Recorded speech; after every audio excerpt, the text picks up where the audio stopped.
Single dad fixed elevator at 1 a.m. Then the CEO stepped in and said, "Don't press the button." Yet. The storm had rolled in fast sheets of rain lashed against the glass facade of the Evercrest building, the tallest tower in Midtown Manhattan. Thunder cracked like a whip above the skyline, rattling the windows of the 43rd floor. The lobby lights flickered once, then again, and the intercom snapped to life. Maintenance to elevator 2. Malfunction reported between floors 42 and 43. Jake Harper stood up from his folding chair in the dimly lit maintenance room, rubbing his eyes with a calloused hand. It was just past 1:00 a.m. He rolled his shoulders stiff from crouching over wiring all night and grabbed his toolbox. Outside the hallway was silent, echoing with the hum of air vents and the faint patter of rain tapping the glass. He pressed the service elevator button, watched it descend with a dull clunk, and stepped inside. The doors closed behind him like a sigh. Jake liked the night shift. It was quiet, anonymous. No one looked him in the eye. No one asked about his past. In this sleepless city, people assumed the man in grease-stained overalls fixing things at midnight didn't have a story. That was how he preferred it. When the doors opened again, he emerged into the executive-level sleek black tile, brushed steel accents, and the faint lingering scent of jasmine air freshener. This floor was usually empty by 9 p.m. even on deadline weeks. But tonight, as he approached elevator 2, a soft yellow light pulsed from inside the cab. The screen above the door read, "Out of service." He pried open the panel and leaned inside. Wires were jumbled where they shouldn't be, like someone had tampered with the override. Frowning, Jake pulled a headlamp from his belt, slipped it on, and knelt beside the motor casing. Rain drummed harder against the nearby window as he rewired the main circuit. Then a sudden snap of electricity. Pain seared through his forearm. Jake cursed under his breath, staggering back. A jagged piece of the panel had sliced open the side of his wrist. Blood welled instantly dark against his skin. He reached into his pocket, tore off a strip from an old t-shirt he kept for emergencies, and wrapped it tightly around the cut. No time to panic. He had to finish the job. He turned back toward the open elevator cab and froze. There was someone inside. A woman stood just beyond the threshold, 1 foot in the elevator, 1 foot out. Her long coat was soaked through strands of wet, dark hair clung to her cheeks, and her eyes were red-rimmed like she'd been crying for a long time. "Don't press the button yet," she said softly. Jake blinked. The storm outside seemed to fall away, replaced by a dense, humming stillness.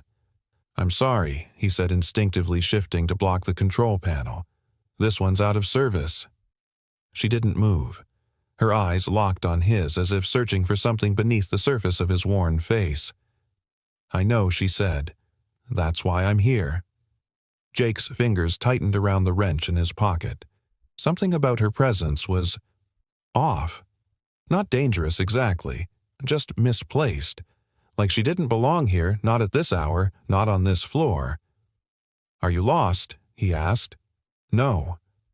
The lights inside the cab flickered as the emergency generator kicked in again. She stepped inside fully now, crossing the small space in 2 silent strides. The elevator doors stayed open. Jake had overridden the auto-close feature. She faced him fully now, and something about the way she looked at him sent a shiver down his spine. Not because she was cold, but because her eyes were recognizing him. "Have we met?" he asked, his voice low. Her lips parted, hesitating as if the words were lodged somewhere deep. But she didn't answer. Instead, she looked down at his hand, the one still bleeding through the makeshift bandage. "You're hurt," she whispered. "It's nothing," he muttered, backing away slightly. She stepped closer anyway. Her expression softened. Not pity, not fear. Something older, deeper. She reached into her purse, pulled out a clean white handkerchief, and offered it to him. Jake hesitated. "It's clean," she added. With quiet reluctance, he took it. "Thanks." Silence stretched between them, thick and expectant. The lights buzzed above. Somewhere down the hall, a ventilation unit kicked on. Finally, Jake cleared his throat. "Look, ma'am, I don't know what brought you up here, but I do," she interrupted. He blinked. "I came to find someone," she said. Jake's brow furrowed. At 1 a.m. she gave the faintest of smiles. Sad. Knowing. Sometimes, the only way to find something real is when the rest of the world is asleep. That line stopped him. Not because it was poetic, but because it felt familiar, like something he might have said once, long ago before everything fell apart. He studied her again. There was something about her face, an echo, a shadow of memory he couldn't quite grab, but he didn't ask. It was late. He was bleeding, and this moment was slipping into strange territory. "I should finish this," he said quietly. She nodded, backing into the far corner of the elevator. Jake knelt to resecure the wiring. As he worked, he felt her eyes on him unblinking. Not predatory. Not invasive. Just attentive, like watching him meant something to her. When he finally stood up, his hands stained and tired, the panel blinked green. "Fixed," he murmured. She didn't move. Then, softly, she asked, "Do you believe in full circles, Mr.?" He looked at her, puzzled. "Jake." She smiled almost to herself. "Jake." Then she stepped out of the elevator into the hallway, her heels silent against the floor. Without another word, she turned and walked down the corridor, disappearing into the shadows of the executive suites. Jake stared after her. The elevator doors slid shut, and only then did he realize she never told him her name. The next morning arrived in dull gray layers, overcast skies, traffic muffled under wet streets, and the hiss of early buses coasting through puddles. Jake Harper sat at the kitchen table in his modest apartment in Astoria, Queens, sipping lukewarm coffee. His left wrist, freshly cleaned and wrapped with gauze, throbbed dully with each movement. Across the table, his daughter Emma, all of 8 years old and still in her pajamas, was drawing furiously with colored pencils. Her brown curls were wild from sleep, and her tongue stuck out just a little as she focused. Jake watched her for a moment before taking a bite of toast that had long since gone cold. He didn't mind. His mind was still in that elevator. The woman had vanished into the hallway as silently as she had appeared, leaving behind only the strange weight of her words. Something about her had stirred a part of him he thought he'd sealed off for good. There was recognition in her gaze, real not imagined, but from where Daddy Emma chirped, not looking up. "Yeah, your hand's all bandaged again." "You okay?" Jake nodded. "Just a little scrape at work." Emma looked up now, skeptical. "A scrape doesn't make you stare at your toast for 10 minutes. He smiled. "Are you timing me?"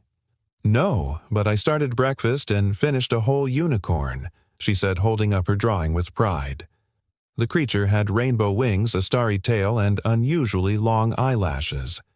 Jake leaned over to examine it. "That's the most magical horse I've ever seen.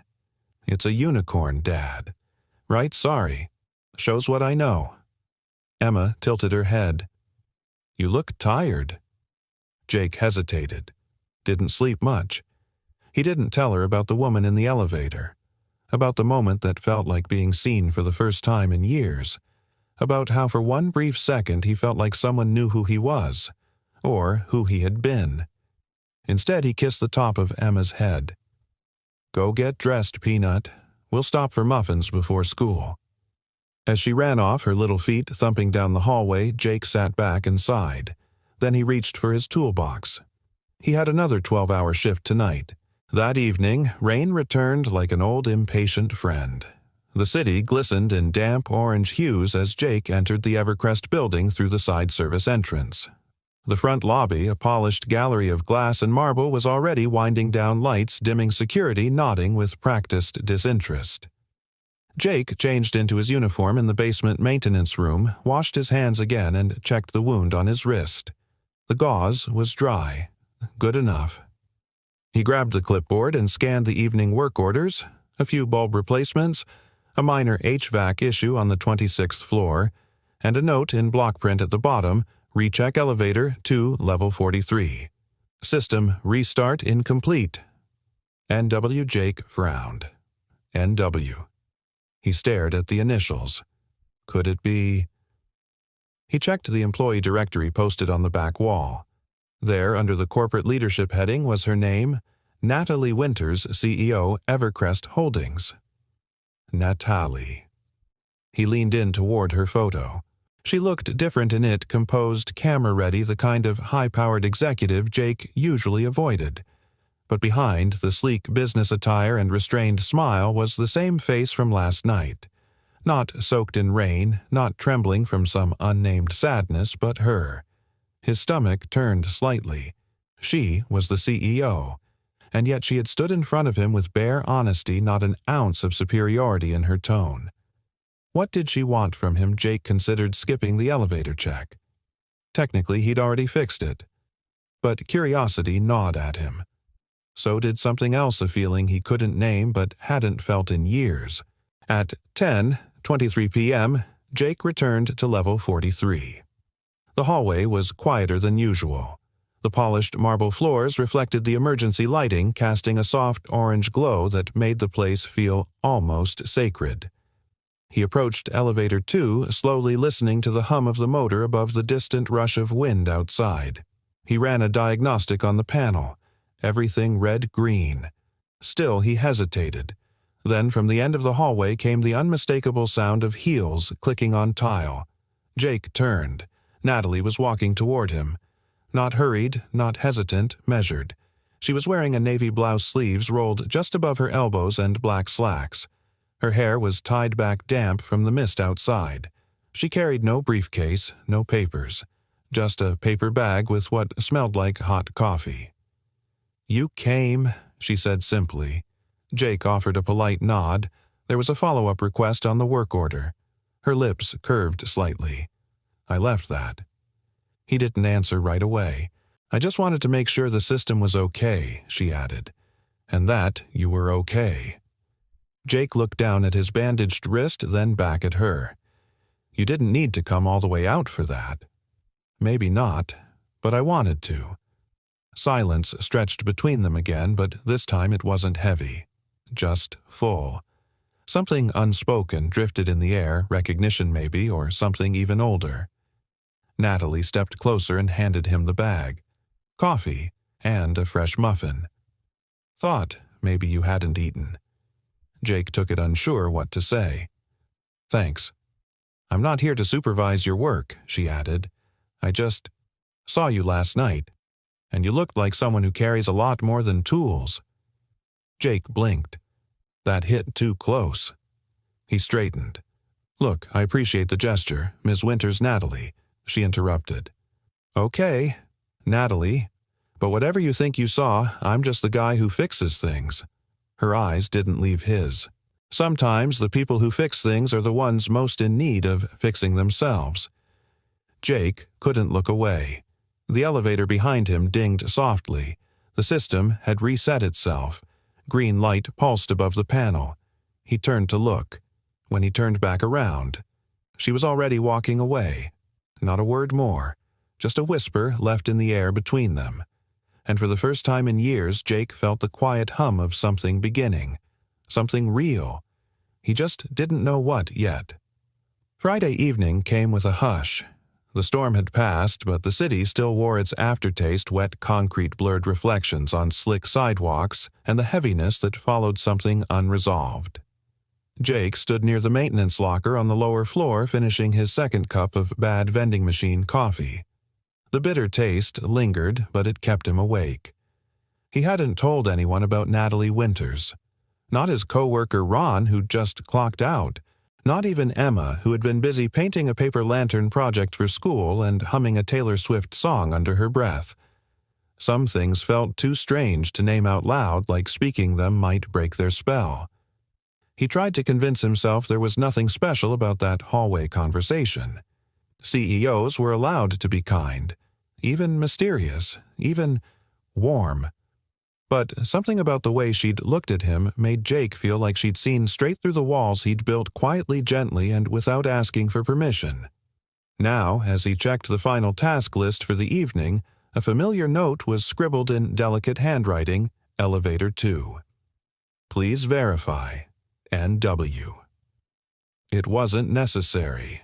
There had been no alerts in the system all day, but he understood. It wasn't about the elevator. He didn't know what it was about. Still, he found himself heading up. Level 43 was almost entirely dark save for the hallway sconces casting honey-colored light onto the polished stone. Jake approached Elevator 2, toolbox in hand, heart annoyingly alert. He ran diagnostics again, perfect. He had no reason to be there. That's when he saw her.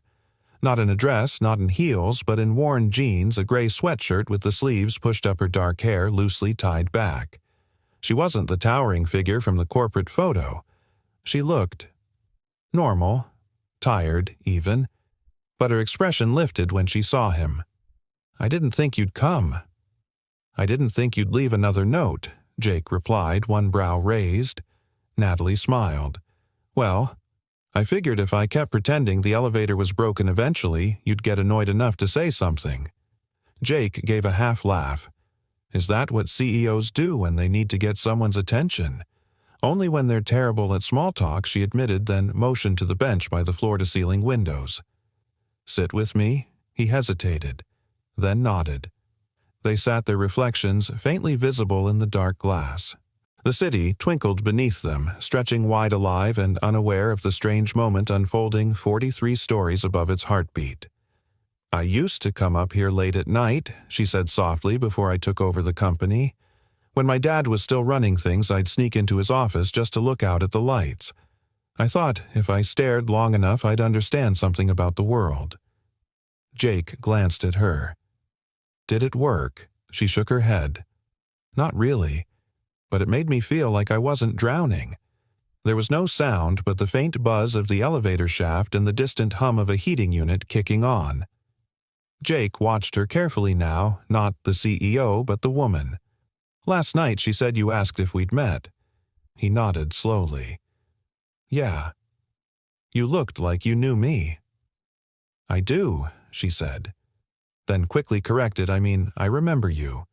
From years ago, but I wasn't sure it was you. Until I saw the scar. Jake's chest tightened. What scar? She reached over gently, not quite touching but motioning to his wrist. That one. He looked down. The gauze was gone now, replaced by a thin red line like a memory carved into skin. I don't remember meeting you, Jake said carefully. When was this? She took a breath. 2017. Grand Central Station. I was not okay.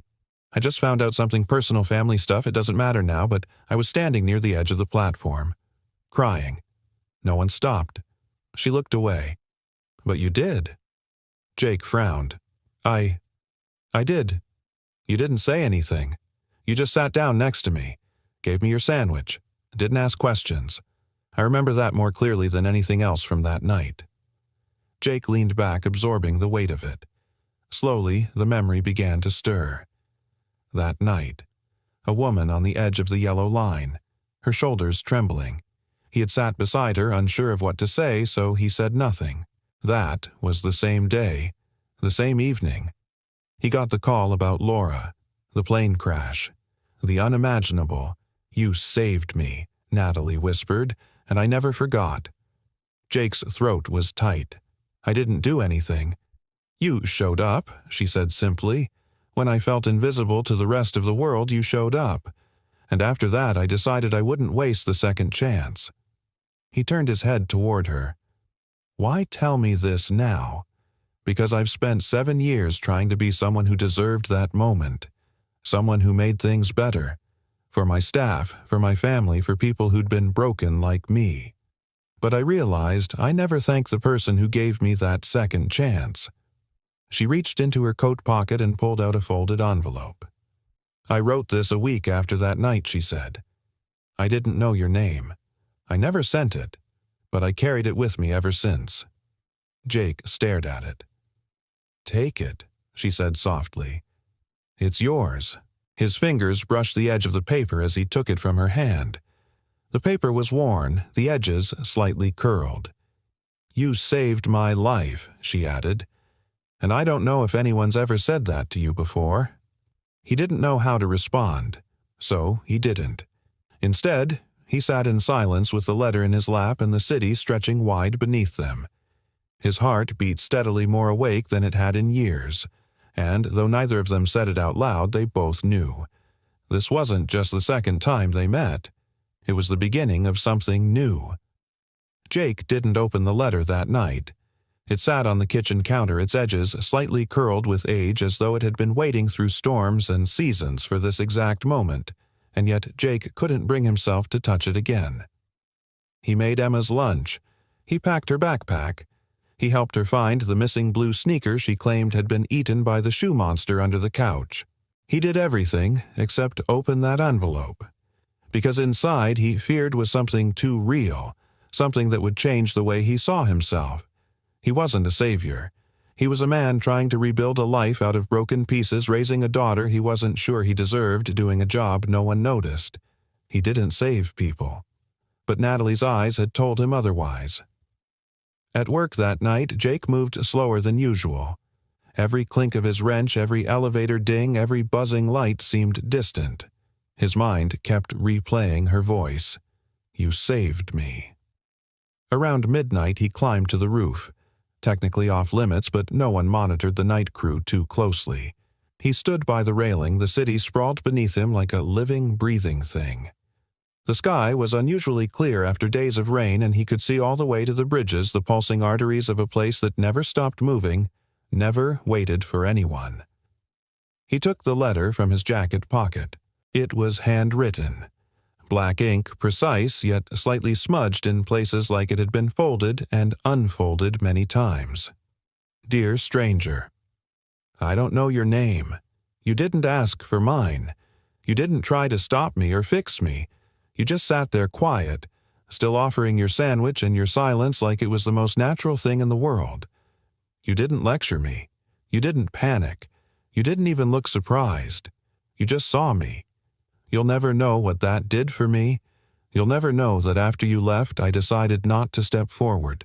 I took the train instead, and the next morning I applied to a job I never thought I'd get. I moved home. I made amends with my sister. I got help. I'm trying. All because you stayed a moment longer than anyone else. If you're reading this someday, thank you. I'm trying to live in a way that makes your kindness matter. Yours truly, N." Jake folded the letter back with trembling fingers. He didn't cry. He just stood there still like he had been that day in the train station, heart quiet, soul raw. Because this letter didn't just tell him what he'd done for her.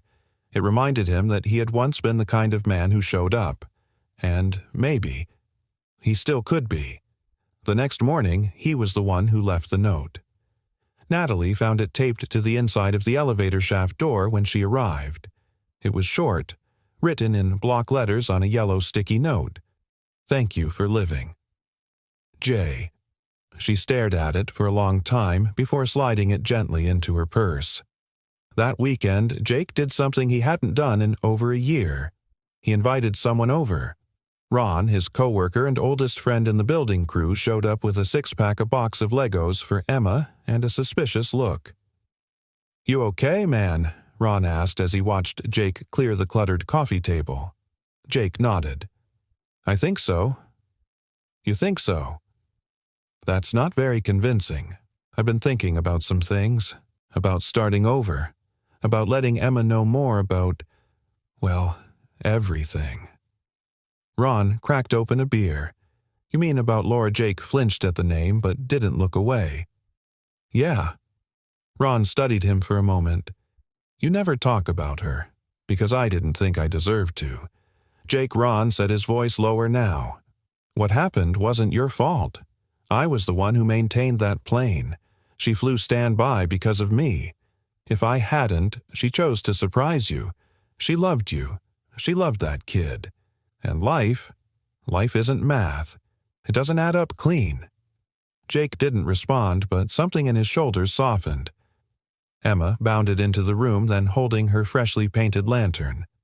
"Daddy, Can we light it tonight? Jake smiled. Yes, sweetheart, we'll light it together. That evening, after Ron left and Emma was asleep, Jake returned to his toolbox to grab a flashlight.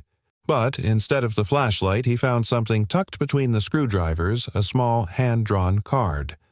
On the front was a drawing of a stick figure man in a hard hat standing next to a tall building with a big red heart above it. Inside, in crayon-scrawled handwriting, it read, "To the best fixer in the world. Love, Emma." Jake laughed softly, the kind of laugh that felt like it loosened something deep in his chest. He sat down, the letter from Natalie still in his pocket and the card from Emma in his hand. 2 women, 2 moments, 2 reminders that kindness didn't always make a noise, but it never disappeared. He didn't know what would happen next with Natalie. He didn't know if this strange thread between them was a story just beginning or one that had already said what it needed to say. But what he did know for the first time in years was this: he was not invisible. And sometimes just staying with someone for one more moment could echo for a lifetime. Natalie watched the city from her office window, her hands wrapped tightly around a mug of untouched tea. The steam had long faded, but she hadn't moved in 15 minutes. Below her, the streets of Manhattan pulsed with a rhythm she once found reassuring, the world moving forward relentlessly alive. But tonight she felt like the only one standing still. The letter was gone. She'd finally handed it over after years of carrying it, reading it, when the nights got too dark, when the weight of legacy and loneliness pressed down hard. And now, she had no idea what came next. She wasn't sure if Jake would read it, if he even remembered her. He hadn't said a word about Grand Central. No flicker of recognition, no shared memory. Just a quiet stare and a sticky note reply that still made her throat tighten every time she thought about it. "Thank you for living." She closed her eyes, leaned her forehead against the glass. That moment on the platform had been the lowest of her life. And now the man who had saved her was standing in front of her again and didn't even know he had done it. She didn't know whether that made it more tragic or more beautiful. Jake sat at his small dining table, a notepad in front of him, pen in hand.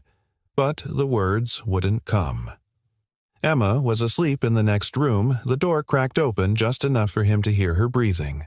The house was warm, quiet, and smelled faintly of laundry detergent and old books. It should have felt comforting. Instead, it felt like standing in the middle of a road with no map. He couldn't stop thinking about what Natalie had said. He remembered the train station vaguely. A woman crying. The ache in his chest from the phone call. He hadn't yet received the call about Laura's plane, the accident, the world crumbling. He remembered giving someone a sandwich, sitting beside her for a few minutes. But everything else blurred under the weight of grief that came immediately after. And now that woman, that girl on the platform, was Natalie Winters. It made his head spin. He stood restless and paced the room. Her face kept returning to him, the damp hair, the quiet sadness, the way she looked at him as if she'd found something she'd been searching for since forever. He wasn't used to being seen like that. He wasn't sure he knew how to receive that kind of gaze anymore. The next time he saw her, it wasn't planned. Jake had been sent to the upper floors to check an air pressure imbalance in the executive conference wing. When he stepped out of the service elevator, clipboard in hand, he nearly walked straight into her. She was coming down the hallway alone, her hair in a loose braid, reading something on her phone. She looked up just in time to stop short. "Oh, sorry," she said, tucking her phone away. Jake cleared his throat. "Didn't mean to sneak up on you." A pause. "You didn't," she said softly. "I think I was hoping you would." They stood there for a long moment, suspended in the kind of awkward silence that felt oddly full. Jake looked down at his clipboard, then back at her. "The note? The one you gave me." She straightened slightly. "Did you read it?" He nodded. "I did." Her voice dropped. "Do you remember any of it?" Jake searched for words. "Pieces, flashes. I remember the way you looked. I remember that I didn't want to leave you alone." Natalie swallowed something, shifting in her expression. "I'm sorry I didn't remember more," he added. I think that whole day is tangled with what happened next." Her voice was barely a whisper. "Your wife?" He nodded slowly. She stepped closer, not invading his space, just enough for her voice to lower without being overheard. "I didn't know," she said. "Not then. Not until I saw your name in the system and looked you up." Jake exhaled. "I don't talk about her much, not even with my daughter. She was on that flight." "Yeah," he said. "She was surprising me. Emma was only one. Laura booked the ticket last minute through standby. She called right before boarding, told me not to burn the pasta." He gave a half laugh that didn't reach his eyes. "I found out about the crash 20 minutes later. I was still holding the phone when the news alert came through." Natalie closed her eyes for a moment. "Jake, I'm so sorry. It's been 7 years," he said.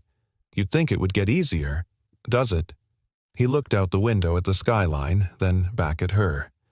"No, but it changes. The pain doesn't shrink exactly. You just grow around it." She nodded slowly. "Then, why didn't you tell me that night?" Jake's brow furrowed. "Tell you what? That you were in pain. That you'd lost someone." He was quiet for a long beat. "Because you needed someone to just sit next to you," he said at last. "Not bleed all over you." Natalie's eyes welled. "You were grieving, and you gave me comfort." Jake gave a half shrug. "We all need to be seen sometimes, even if just for a minute." They stood in silence again, but this time there was nothing awkward about it. There was understanding. A quiet truce between two people who had shared pain in different ways, but somehow met in the middle of it. Finally, Natalie smiled. "Do you want to grab a coffee? I mean, not in an elevator." Jake smiled back, surprised at how natural it felt. "I know a decent vending machine downstairs." She laughed, a real soft laugh that lit up her face. "Maybe I'll bring muffins again."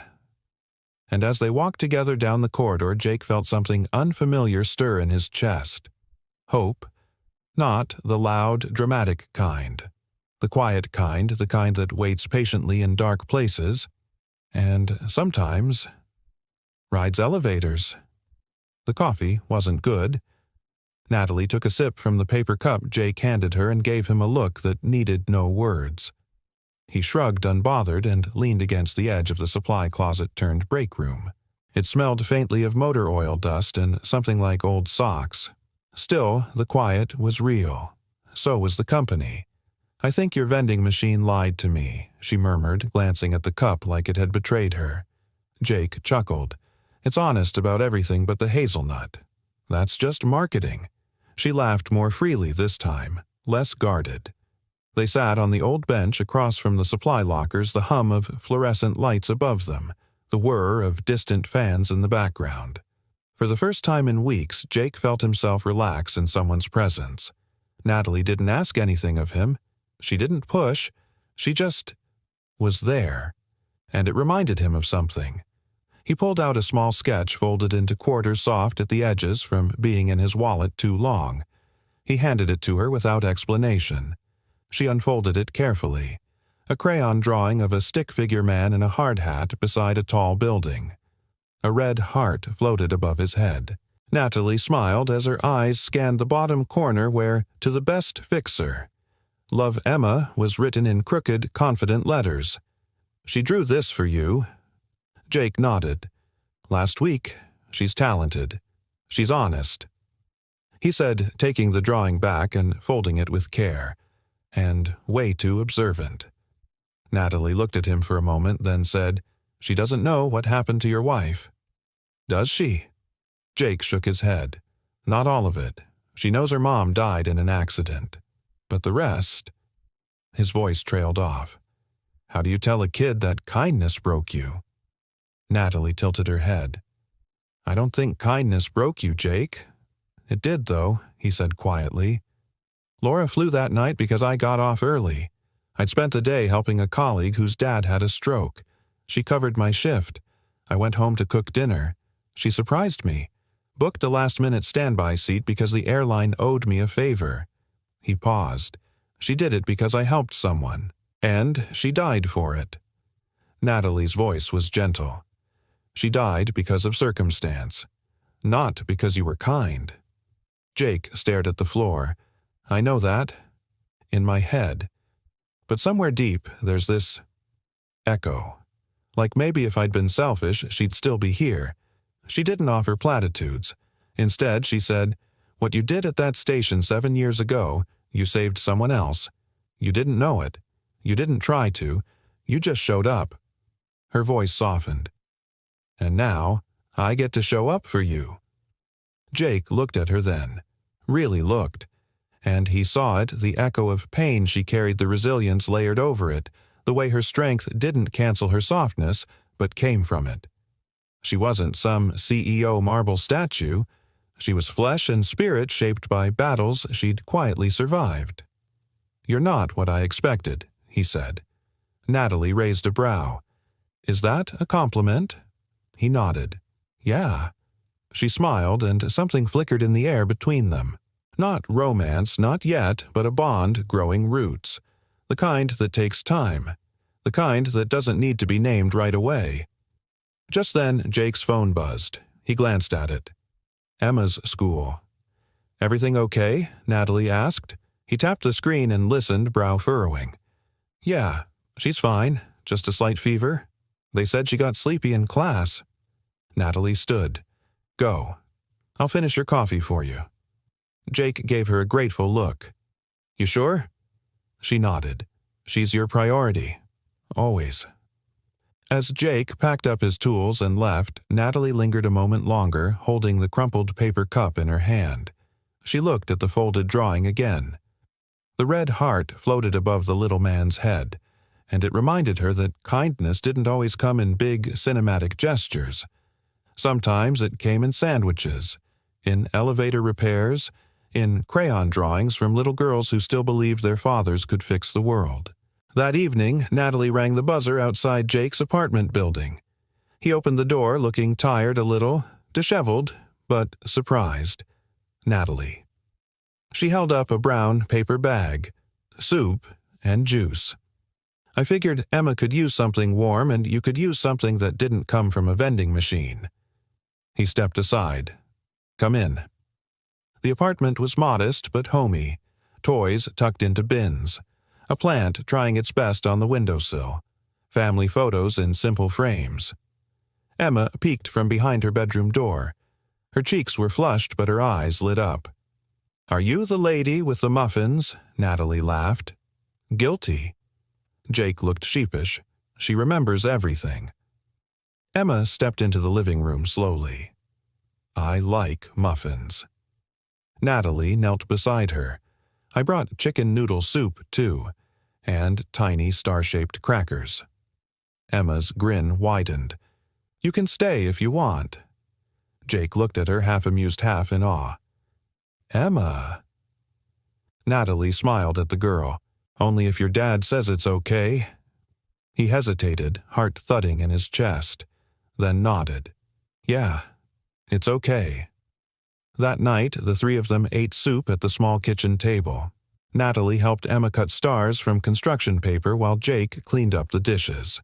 There was no dramatic music, no declarations, just a quiet warmth, a steadiness that had been missing for too long. And in the hush of that evening, as Emma showed Natalie where she kept her collection of sticker books, Jake realized something. The woman he once saved had found a way to save him right back.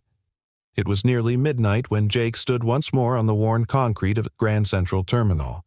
The cavernous space had thinned out to only a few stragglers, late travelers with coffee in hand, maintenance crews mopping distant platforms, and the occasional hum of an arriving train. But to Jake, the air still pulsed with the echoes of something more permanent memory. He stood by Platform 27, just a few feet from the edge, right where he'd sat 7 years ago beside a woman whose name he didn't know. A woman who back then he hadn't recognized as someone at the end of her rope. Now she had become the most surprising constant in his life. Jake knelt down and placed his hand gently on the worn stone ledge. The same cold surface where he'd once passed Natalie a sandwich and said nothing at all. It was the same day he got the call. The same day, his world shattered. He remembered the sequence with jarring clarity now, the way the train's brakes screeched, how Natalie's shoulders had shaken without sound, how he'd instinctively sat down beside her, not sure if his presence mattered, but afraid of what might happen if he left. He didn't say anything that day because he didn't have anything left to say. He had just learned the worst news of his life, and yet he had stayed. That he realized now was the point. Not to speak, not to rescue. Just to witness, and sometimes witnessing someone's pain was enough to stop it from swallowing them whole. He stood slowly, breath caught somewhere deep, the ache in his chest both heavy and peaceful. Then he pulled a small notebook from his coat pocket. A letter. One he hadn't intended to write but had been forming in his mind since Natalie handed him hers. Dear N, I didn't remember your face that night, but I remember the silence. I remember the way it felt like the whole station had stopped breathing. I sat down because you looked like someone who needed someone to sit with them, and I didn't want to leave you alone. What I didn't know was that you were doing the same for me. I got a phone call right after you left. That was the day I lost my wife. I don't think I've told anyone that out loud until now. You were the last quiet moment I had before everything broke. You may think I saved you, but the truth is, you saved me too. Thank you for coming back, for seeing me when I stopped seeing myself. Jake. He tore the page from the notebook and slipped it into his coat. He didn't know if he'd ever give it to her, but writing it was enough for now. When Jake returned home just after 1, he found Natalie sitting quietly on the front steps of his apartment building, a small thermos in her hands. Her coat was dusted with frost. You didn't have to wait, he said, surprised. I didn't want to leave until I knew you were okay. He looked at her chest, tightening with gratitude. You knew I went there, didn't you? She nodded. I figured that's where you'd go. Grand Central. You never really got to say goodbye. Jake sat beside her. You were the last good thing that happened before I got the call. I know. They sat there for a while in the quiet breath steaming in the cold. Then Natalie handed him the thermos. It's tea. Real tea, not break room grade. He sipped. It was spiced and warm. He held it in both hands. I wrote you something, he said softly. She turned to him. You don't have to, I know, but I wanted to. He reached into his coat and handed her the folded page. She held it gently as if it might vanish if she gripped it too tight.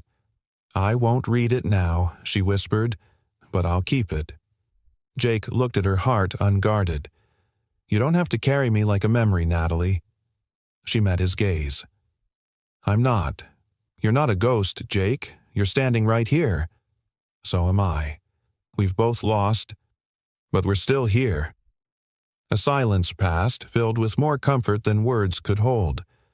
Then Natalie asked, Do you ever talk about her? With Emma. Jake sighed. Not really. I've told her a little, but not who Laura was. Not how she lit up a room without trying. Not how she'd play piano barefoot or sing off key just to make Emma giggle. I don't know how to start without breaking. You start by remembering, Natalie said gently. The rest will follow. Jake nodded, letting her words settle. A few moments later, Natalie stood. I should go. It's late. Jake stood, too hesitating. You don't have to. She smiled softly. Not tonight, but maybe another. He nodded again, a quiet promise in his eyes. Yeah, maybe another. She walked away into the cold, her footsteps light like she was carrying less than before. Jake stayed on the step, sipping the tea, watching her until she disappeared.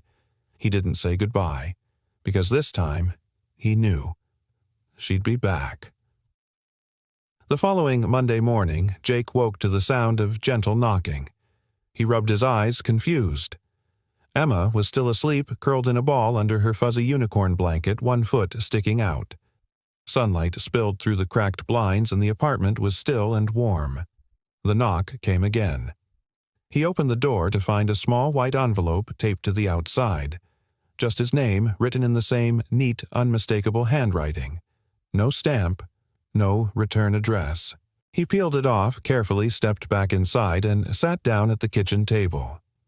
For a long moment he simply stared at the envelope, his name written across the front like a whisper. When he finally opened it, the letter inside read, Jake. I wasn't sure if I should write this or if it was even my place, but sometimes words can hold us when hands can't. I read your letter 3 times. I cried all 3. Not because it hurt, because it healed. You said I saved you, but I think we both know that's not how it works. Maybe we just found each other at the exact moment we both needed someone to stay. And now, after all these years, you're still staying. With Emma. With this quiet life you've built. With your memories. You're still choosing to show up even when it hurts. Thank you for staying that night. Thank you for giving me space to keep breathing. Thank you for living, Jake. I see you now. I think I always did. Natalie Jake sat back in his chair, eyes burning. He wasn't a man who cried easily, not since Laura, but something about the simple weight of those words cracked open the walls he didn't even know he'd rebuilt. He folded the letter and placed it beside Emma's drawing of the red-hearted fixer. And for the first time the ache in his chest felt lighter. Not gone, but no longer alone. Later that afternoon, Jake picked Emma up from school early. She was bouncing with energy again, flushed with stories about a class hamster and a near-death experience involving a runaway juice box. He laughed as he buckled her into the car. "Hey, Peanut," he said as they pulled into their block. "How do you feel about telling someone more about your mom tonight?" Emma tilted her head. "Like a story." "Exactly like a story." She nodded thoughtfully. "Will it be sad?" "Maybe a little," Jake said, "but it'll be real. And good." Emma smiled. "Okay, I want to know the good stuff." Jake swallowed the lump in his throat. "There's lots of it." That evening, Natalie arrived just before 6. This time not with muffins or soup or tea, but with a small wrapped box tied in string. Jake opened the door before she knocked. He stepped aside to let her in, his voice soft. "Hey, she replied, holding up the box. "I brought something small." He closed the door behind her. "You didn't have to. I wanted to." Emma was already waiting in the living room, sitting cross-legged on the floor with a stack of old photo albums Jake had finally pulled from the top shelf of the closet. "You're here," she said brightly. "You can look at baby pictures with us." Natalie sat beside her. "That's my favorite kind of story time." Jake lowered himself onto the couch, one photo already in his hand. It was of Laura, barefoot in the backyard, holding baby Emma up to the sun like a tiny goddess wrapped in pink cotton. "Was Mommy funny?" Emma asked. Jake nodded, smiling. She was hilarious and loud. She used to sing Disney songs in the kitchen like she was on Broadway. Emma giggled. "Did she have a good voice?" "No," Jake said with a grin. "Not at all." Natalie laughed with them, her eyes warm but quiet. They spent the next hour flipping pages, Jake narrating as he went, stories of messy birthday cakes, camping trips that ended in the car because of rain, Laura's terrible handwriting, and her ability to quote every line from The Princess Bride. Emma soaked it in like sunlight. Natalie watched the two of them, her chest full, heart open. Then gently she handed Jake the box. He unwrapped it carefully. Inside was a small hand-carved wooden frame. Inside the frame was a quote written in elegant script. "Sometimes the people who fix things are the ones most in need of fixing themselves." Jake stared at it for a long time. Natalie leaned in. "It reminded me of you." He looked up. "That night in the elevator. When you said those words, I've thought about them every day since. I meant them." He set the frame down gently on the shelf beside Laura's photo and Emma's drawing. Then he turned to Natalie and said something he hadn't said to anyone in years. "Would you stay for dinner?" She smiled. "I'd love to." Later that night, after Emma had fallen asleep on the couch mid-movie, Natalie helped Jake carry her to bed. They stood at her doorway for a moment, watching her breathe. "She's a good kid," Natalie whispered. "She is," Jake replied. "She's the best thing I ever did." As they returned to the kitchen, Natalie paused beside the photo frame. Jake watched her hand brush against the edge of it, fingers tracing the wood like it anchored something unspoken. And then, quietly, he said, "I don't want this to be just borrowed time." She looked up, surprised. "It's not. I've spent 7 years thinking everything good would be taken away again," he continued. "But I'm starting to believe. Maybe kindness doesn't come to steal something. Maybe it comes to stay." Natalie stepped closer. "I'm not going anywhere, Jake." He reached for her hand. Their fingers touched, then interlaced. It was the first real touch between them, no accidental brush, no bandaged hand passed across tools. Just skin and warmth and the silent agreement of two people who had once survived by sitting quietly beside someone else's pain. And now, finally, they were no longer sitting alone. The elevator that once waited had finally taken them somewhere worth staying. Jake hadn't planned to tell Emma everything that night. He thought he'd begin gently, one story here, a memory there, maybe a faded photograph. But kids, he was learning, had a way of pulling the truth out of you without warning. The next morning, as the sun spilled soft light through the curtains and the smell of scrambled eggs filled the kitchen, Emma sat at the table cradling her cup of milk with both hands. "Daddy," she asked suddenly, what was Mommy's favorite song? Jake looked up from the stovetop spatula, frozen mid-flip. He wasn't expecting that. Emma tilted her head. "You said she sang in the kitchen. Did she have a favorite?" Jake turned off the heat. "Yeah," he said, clearing his throat. "She did." He sat across from her, wiping his hands on a towel. It was an old one, a James Taylor song. "You can close your eyes." She used to hum it while brushing her hair or folding laundry. Emma nodded solemnly. "Can you sing it?" Jake laughed softly. "I'm not sure you want to hear that." "I do," she said, serious as a judge. And so, with a voice still uncertain and cracked by memory, Jake sang the first few lines. Not well, but with everything he had left. By the time he stopped, Emma was smiling, and Natalie, who had quietly slipped in through the open kitchen door with a tray of cinnamon rolls, stood in the background, her eyes glistening. Jake met her gaze. Neither said a word. Later that day, while Jake was fixing a thermostat on the 12th floor, Emma stayed in Natalie's office. It had been Natalie's idea. Let her hang out for a few hours, she had offered. "You two are due for a break from each other. I won't even try to bribe her with hot chocolate." Jake had chuckled. "You're already her favorite adult?" Now, in Natalie's quiet office, filled with soft light and old books, Emma sat cross-legged on the floor drawing. Natalie glanced down from her laptop. "What are you working on?" Emma held it up. It was a picture of 3 people, a man with messy hair, a woman with bright red cheeks, and a little girl between them holding their hands. In the corner, a small angel with yellow wings floated above them, smiling. Natalie took a breath. "Is that your mommy?" Emma nodded. "I think she watches sometimes, like when I'm sad, or when Daddy gets quiet." Natalie knelt down beside her. "Do you miss her?" "Sometimes," Emma said, "but I didn't know her very long. Mostly, I miss the way Daddy talks about her." Natalie placed a hand over Emma's. "You know, that's kind of beautiful." Emma looked up. "Can I ask you something?" "Of course." "Why do you like my daddy?" Natalie smiled gently. "Because he listens even when he doesn't have the words. Because he fixes things that other people don't even notice are broken.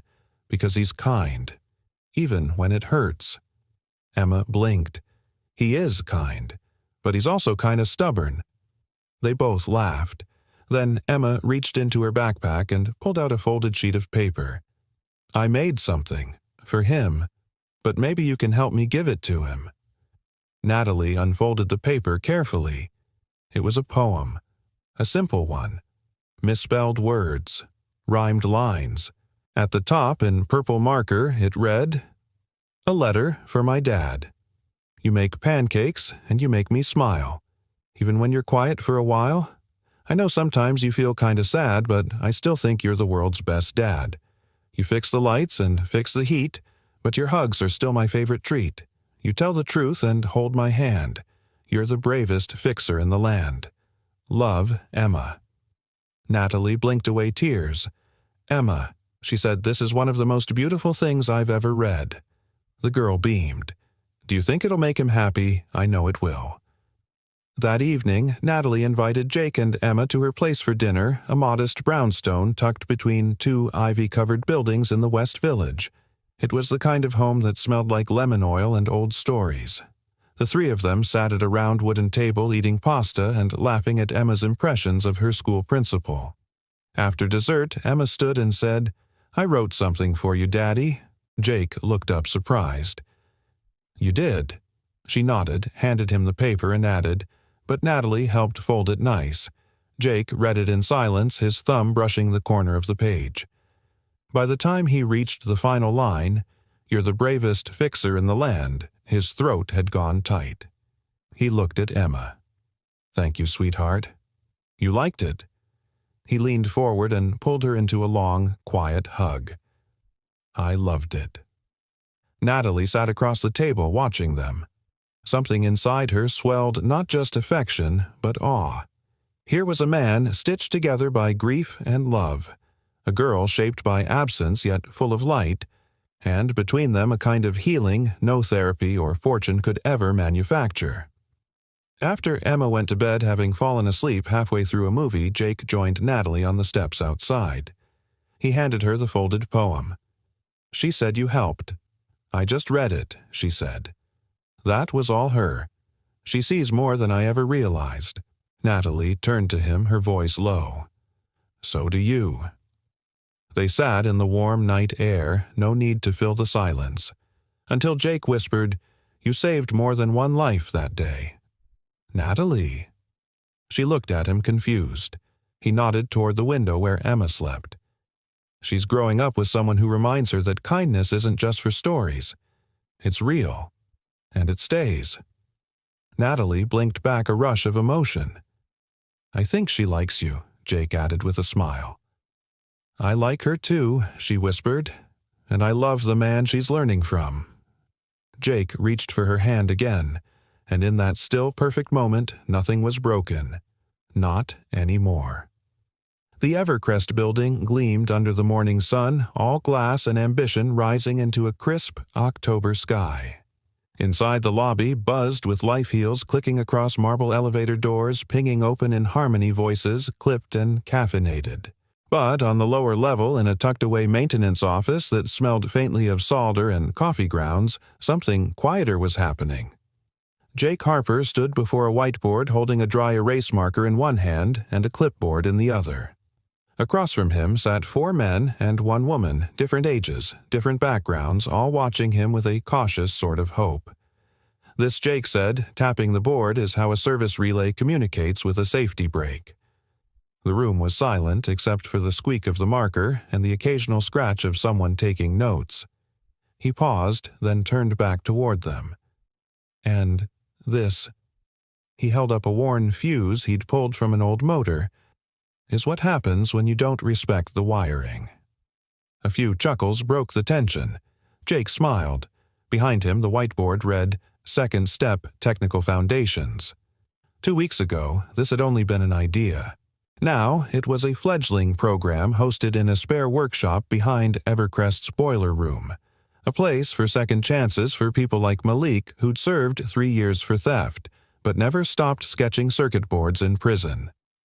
For Ruth, a single mother of 2 with a record for shoplifting who could now dismantle a thermostat blindfolded. For men and women who had fallen through the cracks, been labeled and forgotten. But Jake remembered what it was like to need a hand without asking for one. He remembered what it was like to be seen just once and to have that be enough to pull you back. So now he was giving that moment to others.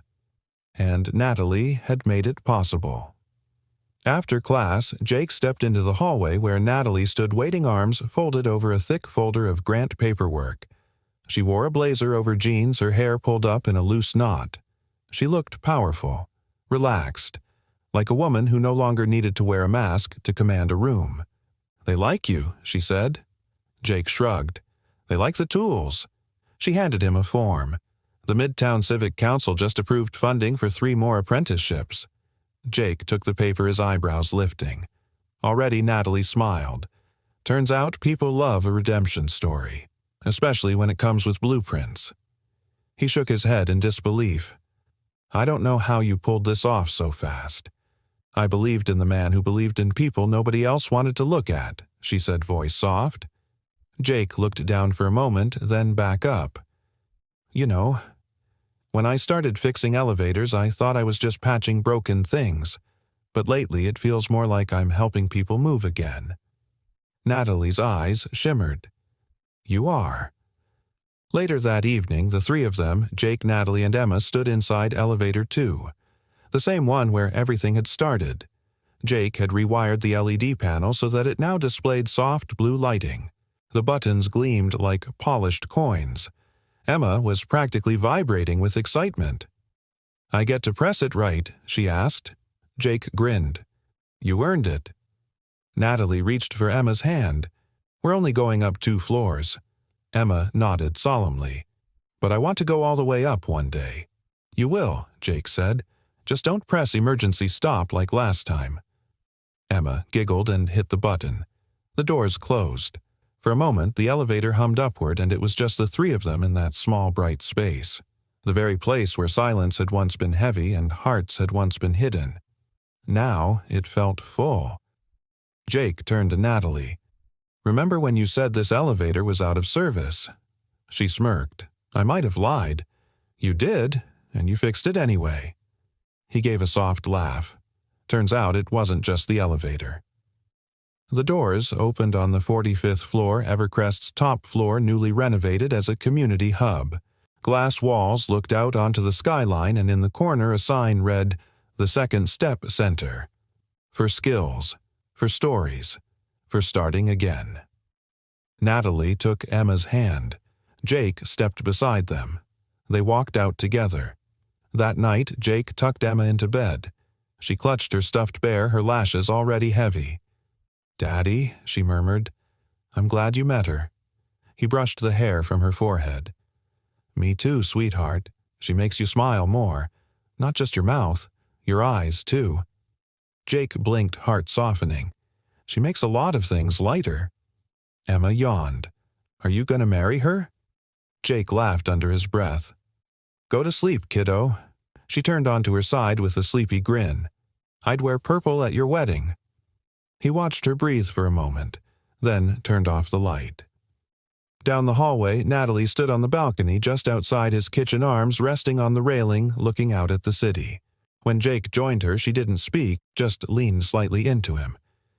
I didn't think I'd get here, he said quietly. Not just this apartment, but this life. Natalie turned to him. You didn't get here alone. He took a breath. No, I didn't. She placed a hand over his. Kindness doesn't vanish, Jake. It just waits. Until you're ready. He looked at her eyes, full of something old and new all at once. I'm ready, he said. Then under the quiet hush of city lights and evening wind, Jake kissed her. Not as a thank you, not as a goodbye, but as a man no longer afraid of hope, as a man who once sat beside a stranger at a train station not knowing he was saving himself too, as a man who had finally found his way back up not just in the elevator, but in every step forward that came after. A year passed, not in a rush but gently like pages turning in a book you never wanted to finish. Winter came and left its soft dusting on the edges of rooftops. Spring followed with a cautious warmth. And now, in the gold-touched quiet of early autumn, the city breathed with a slower rhythm. For once, so did Jake. The Second Step program had outgrown the boiler room workshop. With Natalie's support and Jake's insistence on staying hands-on, it now operated out of 2 entire floors in a nearby building where former inmates, recovering veterans, and single parents came not only to learn wiring or heating systems, but to feel visible again. Jake still taught twice a week. He never stood behind a podium. He fixed things on the ground side by side with his students, hands dirty, eyes open. He never wanted to be anyone's hero. But he had become a reason to try again, and in some ways that was more powerful. One afternoon, Emma burst into the kitchen waving a school flyer in both hands. "Daddy, look," she shouted, dropping her backpack and sliding the paper across the table. "We're doing Family Voices Week, and I picked you to come talk." Jake blinked. Family voices. Emma nodded, breathless. It's when someone in your family comes and tells a story about something they lived through, something brave. Jake rubbed the back of his neck. "I'm not sure I'm very good at telling stories." Emma rolled her eyes. "You fix elevators and people, Daddy. That's brave. You'll be fine." He laughed, but something in his chest caught. Because maybe, just maybe, she was right. The classroom was warm and bright, full of second graders who wiggled and whispered even when asked not to. Jake sat in a chair much too small for him, knees nearly at his chest with Emma beaming at his side. When it was his turn, he stood in front of the room and said, "Hi, I'm Emma's dad. My name's Jake, and I fix things." The class was instantly interested. "Elevators," he said, "thermostats, old pipes, sometimes vending machines that get stuck when they shouldn't." The kids laughed. "But a while ago," he continued, "I learned that fixing things isn't just about tools. It's about time, about noticing, about showing up even if you don't know what to say." He glanced down at Emma, who gave him a tiny thumbs up from her seat on the rug. "I once sat next to someone who was really sad," Jake said. "I didn't talk. I didn't know how. But I stayed." He paused, letting the stillness land. "Years later," he said, "that person came back into my life, and she reminded me that kindness doesn't always need a lot of words. Sometimes it just needs someone willing to be there." The room was quiet. A boy in the front sniffled. A teacher dabbed at her eyes. Emma smiled wide and proud, and Jake exhaled grateful at last to have said it out loud. That evening, Natalie found a note on the kitchen table. It was written on a napkin, Jake's handwriting scrawled, but careful, "I never told you what I remembered from that day. It wasn't just the sound of the train. It was the stillness between us. How you didn't speak, how I didn't speak, but something in me decided to stay anyway. I think we both saved each other in that silence, and now we speak every day without fear. That's the real miracle, Nat. Thank you for waiting. Jake." She folded it slowly, pressed it to her chest, and smiled. A few weeks later, they stood in Central Park surrounded by friends, Emma in a lavender dress, Jake in a simple navy suit. The trees were dressed in amber and red. There was no band, no stage, no drama, just a gathering of people who had been changed one way or another by the quiet work of healing. The ceremony was brief. Jake and Natalie exchanged vows they'd written themselves, truthful, imperfect, and completely theirs. When Jake said, "I promise to keep showing up," Natalie wept. When Natalie whispered, "You never needed to rescue me. You just needed to sit beside me," Jake's hands trembled as he took hers. Emma insisted on being the one to hand them the rings. "Because I'm the best part of both of you," she declared. And they had all laughed through tears. That night, the three of them returned to the building where it all began. Jake unlocked the service door, then turned to Natalie. "Are you ready?" She nodded. They stepped into elevator 2, clean humming still lit with that soft blue light Jake had installed long ago. Emma pressed the top floor button, then leaned into Jake's side. The elevator rose. No one spoke, and yet the silence was full of years survived of love, earned of kindness, sown and returned. When the doors opened on the 45th floor, Natalie took Jake's hand, Emma clutched the edge of his jacket, and together they stepped into the future. Not just up, but forward. Because sometimes the things we fix us right back, and sometimes the elevator that waited was always meant to carry us home. The string quartet played its final note, a triumphant swell echoing across the marble atrium of the Lexington Grand Hotel.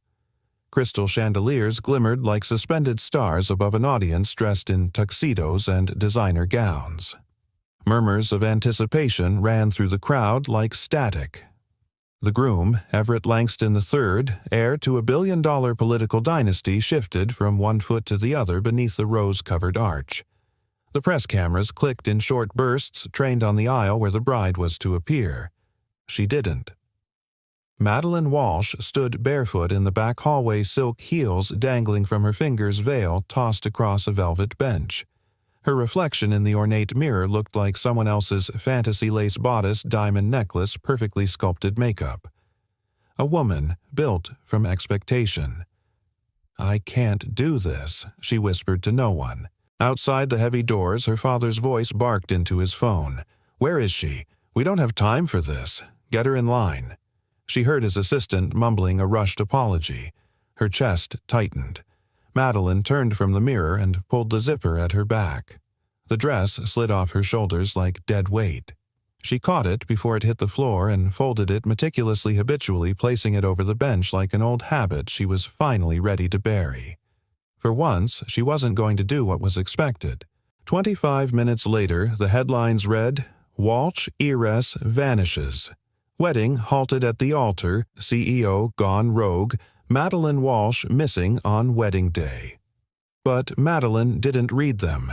She was already blocks away, coat wrapped tightly around her, walking down West 73rd with wind-whipped hair and a carry-on suitcase. No entourage, no limo, no press handler. She ducked into a side street, heart-pounding like she was being chased. In a way, she was chased by a life pre-written for her. Daughter of a ruthless real estate mogul. Wharton educated. Appointed CEO of Walsh Holdings at 32. Engaged to a man who smiled for cameras but looked through her like she was an acquisition. She used the last working credit card in her name to book a 1-month rental in Brooklyn. Small, anonymous, just outside a neighborhood she remembered approving redevelopment permits for, but had never stepped foot in. She would stay quiet. She would disappear. Not forever.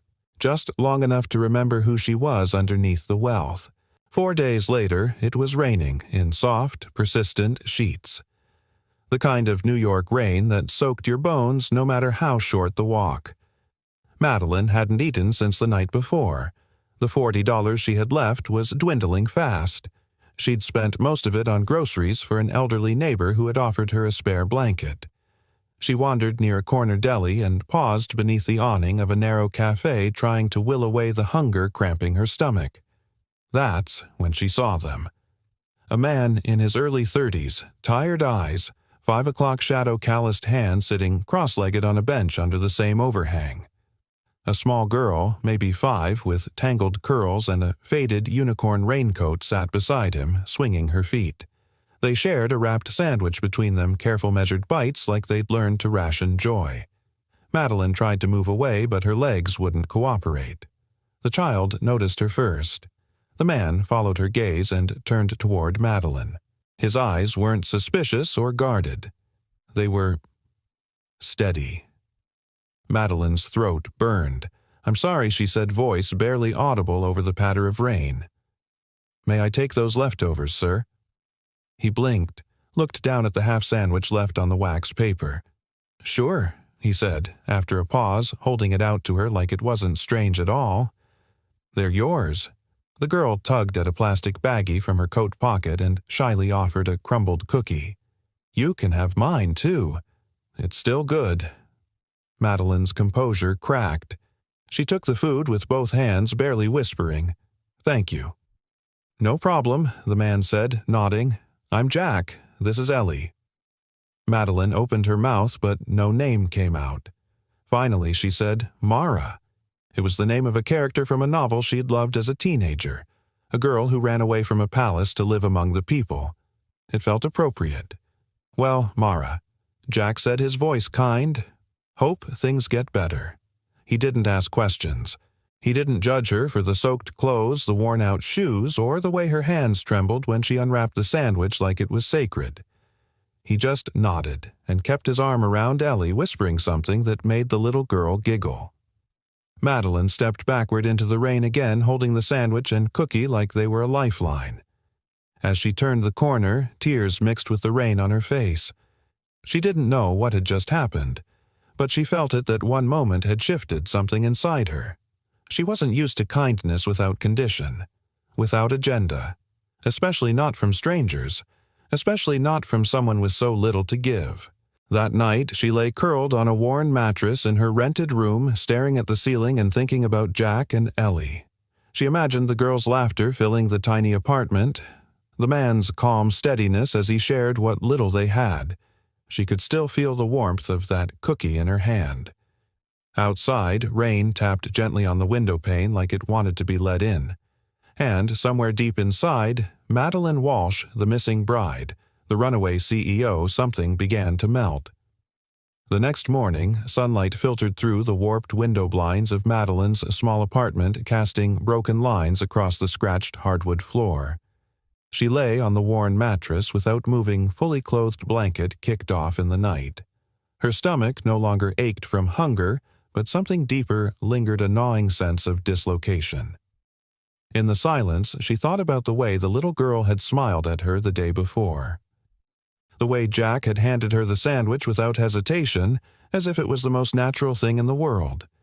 No one had treated her like that in years, without calculation, without expectation.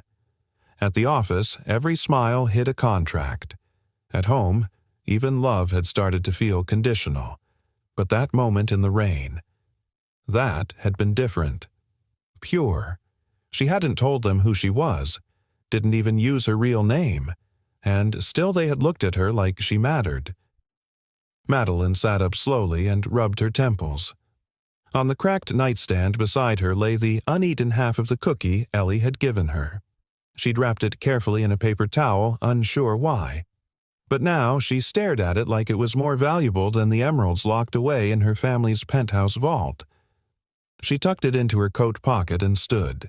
Outside, the city was transitioning from rain to cold sun, the kind of crisp winter day that made breath fog up in clouds. Madeline wrapped her coat tighter and started walking, unsure of her direction, until her feet found their way back to the same cafe corner. It wasn't a conscious choice, it was gravitational. Jack and Ellie were there again, sitting on the same bench. He was repairing what looked like a broken toy truck with duct tape and quiet focus. Ellie leaned against his arm, chewing on an apple slice. Madeline paused across the street, heart hammering. She didn't know why she was nervous. She was just another face on the sidewalk. But something about that man and his daughter made her feel exposed, like they could see right through her despite knowing nothing at all. She almost turned back, but Ellie looked up and grinned. Hey, Cookie Lady Madeline blinked, then laughed despite herself. Jack glanced over his expression, warming with recognition. "Well, look who's survived the storm," he said, gently twisting the toy's wheel back into place. "Mara, right," she nodded. "I wasn't sure if you'd be here. We usually are after school drop-off." "It's part of our routine," Jack said. "Ellie gets her apple, I get 10 minutes of quiet, and this old truck gets one more chance at life. Dad says if you fix something instead of throwing it out, you learn what matters," Ellie chimed in proudly. Madeline's throat tightened. "That's a good philosophy." Jack shrugged with a quiet smile. "We don't have a lot, so we take care of what we've got." Madeline sat down at the far end of the bench, careful not to get too close. She didn't want to disturb them. She just wanted to be near it again. That warmth. That calm. "You two always this generous with strangers?" she asked gently. Jack chuckled. "You weren't a stranger. You were someone who looked like she needed something." "That's enough for me." A pause stretched between them, filled only by the hum of traffic and a distant saxophone from a subway performer. Madeline looked at him sideways. "You ever wonder who people used to be?" Jack nodded slowly. "Sure, but I care more about who they're trying to become." She swallowed hard. Over the next few days their paths kept crossing, sometimes by coincidence, sometimes not. Madeline found herself circling the neighborhood after errands she invented just to pass by that bench. Jack never pried, never questioned, but he began bringing an extra coffee. Ellie always had a drawing to show her, a flower with too many petals, a crooked rainbow, a stick figure with 3 arms because she's special. Madeline kept the drawings. She folded them neatly and tucked them into her empty wallet. One morning she brought a bag of groceries to the older woman in the next apartment, Mrs. Delgado, a retired music teacher who lived alone and walked with a cane. The woman eyed her skeptically at first, but softened when Madeline offered to sweep the hall for her. "You've got hands too soft to clean," Mrs. Delgado muttered. "You one of those women running from a husband." Madeline hesitated, then said, "I'm just running from a life that didn't fit." Mrs. Delgado nodded slowly. "Takes guts to step out of a frame someone else painted for you." That night, Madeline wrote in her notebook for the first time in months. Just one line. "Maybe I'm not lost. Maybe I'm just under construction." The following weekend, Jack offered Madeline the other side of the bench like it was a regular thing now. Ellie jumped up and down, asking if she wanted to visit the community center where they were painting a mural. "I can't draw," Madeline admitted. "That's okay," Ellie said. "You can hold the paint cup. Or smile. Smiling helps." Madeline followed them without thinking. The mural was halfway done, an explosion of colors and hopeful messages. Children, parents, grandparents all adding their strokes. A man in a wheelchair painted the word home in bright green. A teenager spray-painted second chances in careful cursive under a bird in flight. Jack handed her a brush without looking. "Add something. I don't know what. Then just start." She dipped the brush into yellow and made a sun in the top corner. Crooked. Too bright. But it made Ellie clap. In that moment, surrounded by strangers who smiled without knowing her name, Madeline felt something crack open. Belonging. Not because of her last name, not because of her wealth, but because of kindness, of shared space, of the simple dignity of being human together. And for the first time in a long time, she didn't feel like a woman who had run away. She felt like a woman who had finally arrived. The cold had sharpened in the last few days, slicing through the city like a quiet warning that winter wasn't done yet. But in the narrow hallways of the aging brick apartment complex on Lincoln Avenue, warmth took the shape of gestures too small for headlines. Shared, coffee-held doors, nods between neighbors who had nothing to spare but still gave something. Madeline stood at the window of her apartment, watching condensation bead along the edges. Her breath clouded the glass as she stared down into the courtyard below. A boy in a navy sweatshirt chased a basketball between puddles. A couple in their 60s swept the walk together without saying a word. This wasn't the world she had been raised in, but it was the world that was slowly beginning to feel real. She glanced toward her nightstand where a folded piece of paper rested between the worn pages of a novel she hadn't managed to finish. Ellie's drawing of the three-armed woman, because she's special. It had made her laugh at first, but now she couldn't look at it without tearing up. There was something about how earnestly that little girl saw people. Saw her. Later that afternoon, Madeline stepped into the hallway with a box of canned goods she'd picked up at a local pantry for Mrs. Delgado. The older woman had taken a fall 2 nights ago while reaching for a bottle of Tylenol. Madeline had heard the thud through the wall and rushed over to find her sitting on the floor, dignity dented, but not broken. "You're back again," Mrs. Delgado said as Madeline knocked and let herself in. "What now? Another soup that tastes like the inside of a boot?" Madeline smiled. "This one has actual seasoning. I made sure. I'll believe it when my tongue does." Despite the sarcasm, the old woman's eyes softened. She took the bag and hobbled back to her chair near the window, motioning for Madeline to sit. "You keep coming back like a dog with a bone." "What are you looking for, girl?" "I don't know," Madeline admitted, settling onto the couch. "Maybe I just needed to be somewhere people see you. Not just your name. Not your money. Just you, Mrs."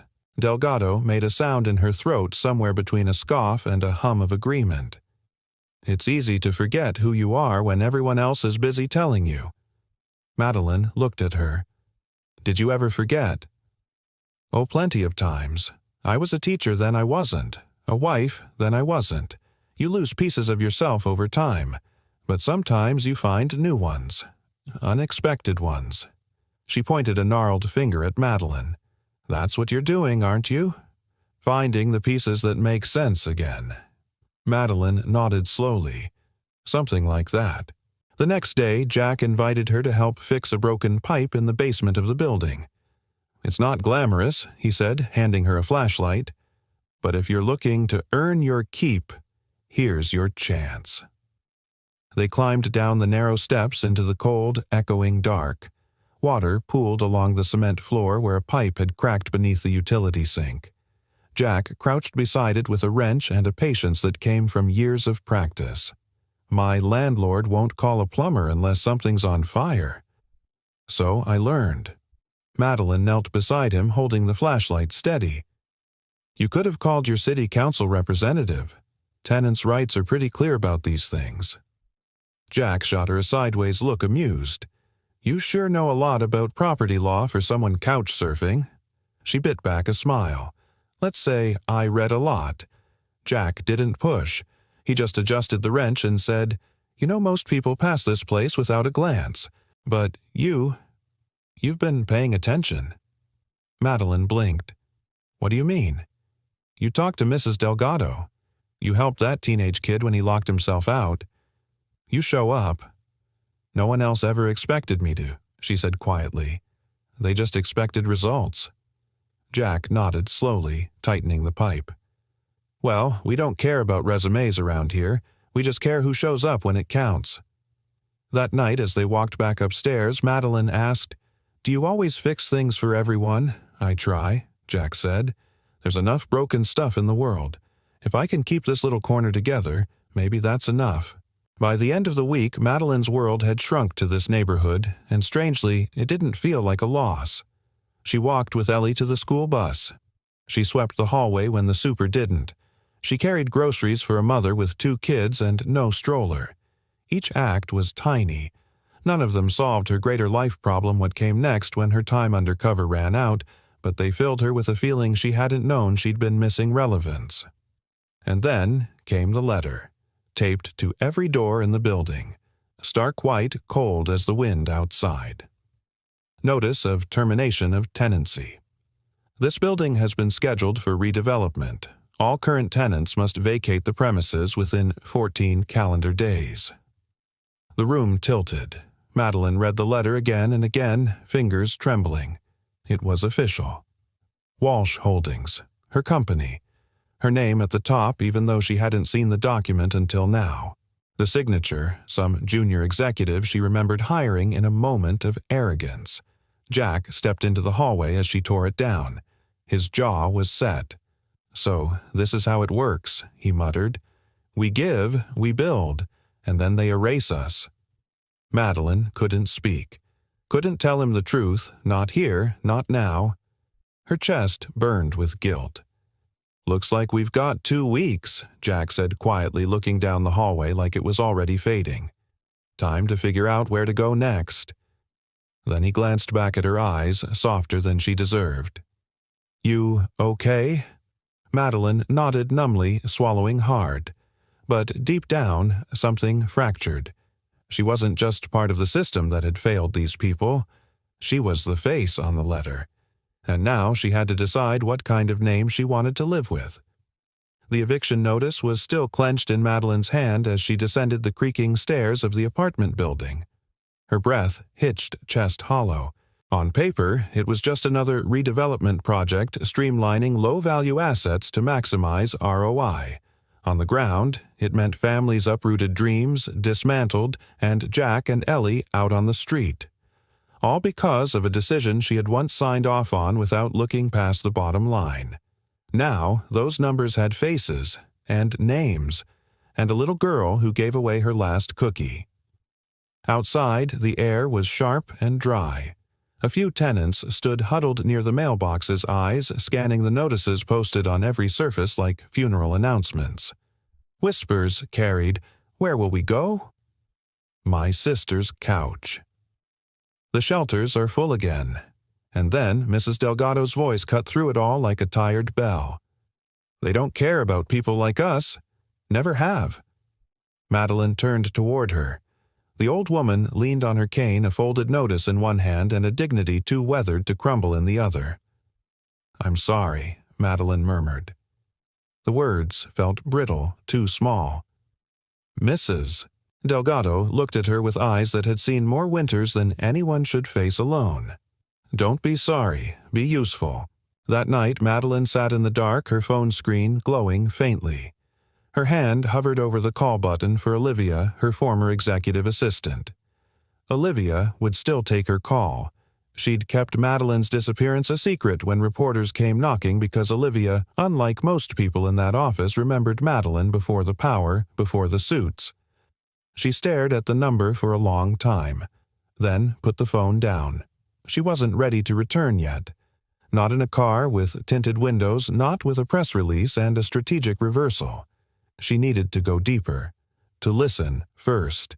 The next day, she walked the neighborhood. Not as a CEO in disguise, but as a resident, as someone desperate to understand. She visited the corner bodega where Mr. Thomas the veteran in a worn army jacket ran tabs for single mothers who couldn't pay. She stopped by the community center where Mrs. Park taught English to immigrants in the evenings using paper she bought with her own pension. She sat beside a boy on the playground whose mother worked night shifts at the laundromat 2 blocks over. "We'll move again," he said. "We always move," Madeline asked softly. "Do you want to?" He shrugged. "Sometimes, but not this time. I have a friend here. We both like the same swings." That sentence alone lodged in her chest like a splinter. She filled her notebook with names and stories. Some offered easily. Some came only in passing in body language and quiet looks. But the pain was universal. This place, this rundown building on Lincoln Avenue, was a fragile web of connection built not with money but with moments. And now it was scheduled to be erased. That evening, Jack found her sitting alone on the stoop shoulders hunched against the wind. Ellie had fallen asleep upstairs after a long day, too tired to notice the growing tension thickening in the air. He handed her a cup of lukewarm coffee from the corner store. "It's terrible," he said, "but it's warm." She took it with a grateful nod. For a long time, neither of them spoke. Then Jack asked quietly, "You ever been kicked out of your home?" Madeline didn't answer right away. "I've walked away from homes," she said finally, "but never had one taken from me." He nodded slowly, his gaze fixed somewhere far beyond the broken steps. "I was evicted once, back in Kansas, before Ellie was born. Lost everything in the flood. Thought I'd bounce back. I didn't." She looked at him. "What happened?" "Ended up in a shelter. Slept in a car for a while after that. There were nights I had to choose between eating and buying diapers. Nights I wanted to disappear." He glanced sideways at her. "You know what saved me. What someone gave me a toolbox." Madeline blinked. "A toolbox?" "Yeah," said, "you're good with your hands. Maybe this'll help you fix things again." He smiled faintly. "Didn't fix everything, but it gave me a reason to believe I could start over." She looked down at her hands, soft and uncalloused. "I've never fixed anything with mine." Jack's voice softened. "You could start now." Later, as she walked back upstairs, Madeline paused by the community bulletin board in the lobby. Taped among yoga class flyers and missing pet signs was a printout someone had typed up in bold black letters. "When they silence your voice, write it on the walls." Beneath it, someone had scribbled in red marker, and will read it out loud. She stared at it for a long time. That night, she finally picked up her phone and called Olivia. "Holy," Olivia answered on the first ring. "You're alive. Are you safe? Where the hell are you?" "I'm okay," Madeline said, voice steady. "But I need your help." Olivia exhaled. "Let me guess. This is about the Lincoln redevelopment mess. You've seen it. I signed off on the last update. Yeah. But I didn't push the timeline. That came from finance. They're on a warpath to clean up our low-efficiency holdings." "They're not holdings," Madeline said quietly. "They're homes." A beat of silence. "Who are you, and what have you done with the Ice Queen?" Madeline laughed, a brittle, startled sound. She melted. "Tell me what you need," Olivia said. "No hesitation. I need access to every file, every clause, every contract related to Lincoln Avenue. Quietly. No alerts. You want to reverse the eviction. I want to undo the damage I helped create. And I want to make sure this never happens again." There was another pause. Then, "Okay, I'll send you everything by tomorrow." And Olivia. "Yeah. Thank you for still believing in me. I never stopped. I just waited for you to believe in yourself again." As Madeline hung up, the building creaked in the cold. A floorboard settled above her. Somewhere outside, wind howled through a loose gutter. And yet within her, something rooted deep and real. The woman who once signed papers in penthouses had just started listening to people who'd never had a seat at the table. And for the first time in her life, she wasn't speaking for them. She was getting ready to speak with them. It began with a power outage. The storm that rolled into the city that night wasn't dramatic. No thunder, no lightning, just a slow, relentless drizzle that seeped into bricks and bones. By 10 p.m., the hallway lights in the building flickered and died. The heater gave up half an hour later. Madeline sat on the edge of her mattress clutching a flashlight and listening to the pipes groan above her. She'd layered every sweater she owned, but the cold was creeping in like a thief. A knock on the door startled her. She opened it to find Jack standing in the dark holding a candle in a glass jar and a blanket tucked under one arm. "We're taking refuge upstairs," he said. "The back unit's got a space heater, one of those old ceramic ones that still works when nothing else does." She hesitated. "I'm okay." He looked her over once. "You're shivering." "I'm fine." He raised a brow, the candlelight flickering across his face. "You've got that look like you're trying to out stubborn hypothermia. I've won worse battles. Try winning one against Ellie. She already made a spot for you on the floor." That made her smile. "I don't want to impose." "You helped Mrs. Delgado carry groceries up 4 flights today," Jack said. "I think you've earned some floor space." The back unit was a little warmer, though the chill still pressed at the corners. Ellie had made a nest of blankets on the living room rug, a flashlight propped under a plastic bowl to cast star-shaped shadows on the ceiling. She squealed when Madeline walked in. "I saved the best spot I thought that was for the cat," Jack teased. "We don't have a cat," Ellie giggled. "That's why it's the best?" Madeline knelt onto the edge of the nest. "I don't think I've had a sleepover since I was 10. "Dad doesn't let me go to sleepovers," Ellie said. "He says people don't always come back." Jack froze mid-step with a pillow in hand, his jaw tightening. Ellie didn't seem to notice. She lay on her back watching the shifting lights. "But you came back." Madeline's chest ached. "I did," she whispered. Later that night, with Ellie fast asleep between them, Madeline sat against the wall, arms wrapped around her knees. Jack handed her a mug of something hot. He'd rigged up warm milk with cinnamon using a camp stove. "It's not espresso, but it's old-fashioned comfort." She accepted it with both hands. "This is more than comfort. This is survival." Jack leaned back, his gaze on the window. Rain tapped softly on the glass like a lullaby. "Ellie doesn't know we might not have a home soon. I haven't told her yet." Madeline nodded. "She shouldn't have to carry that."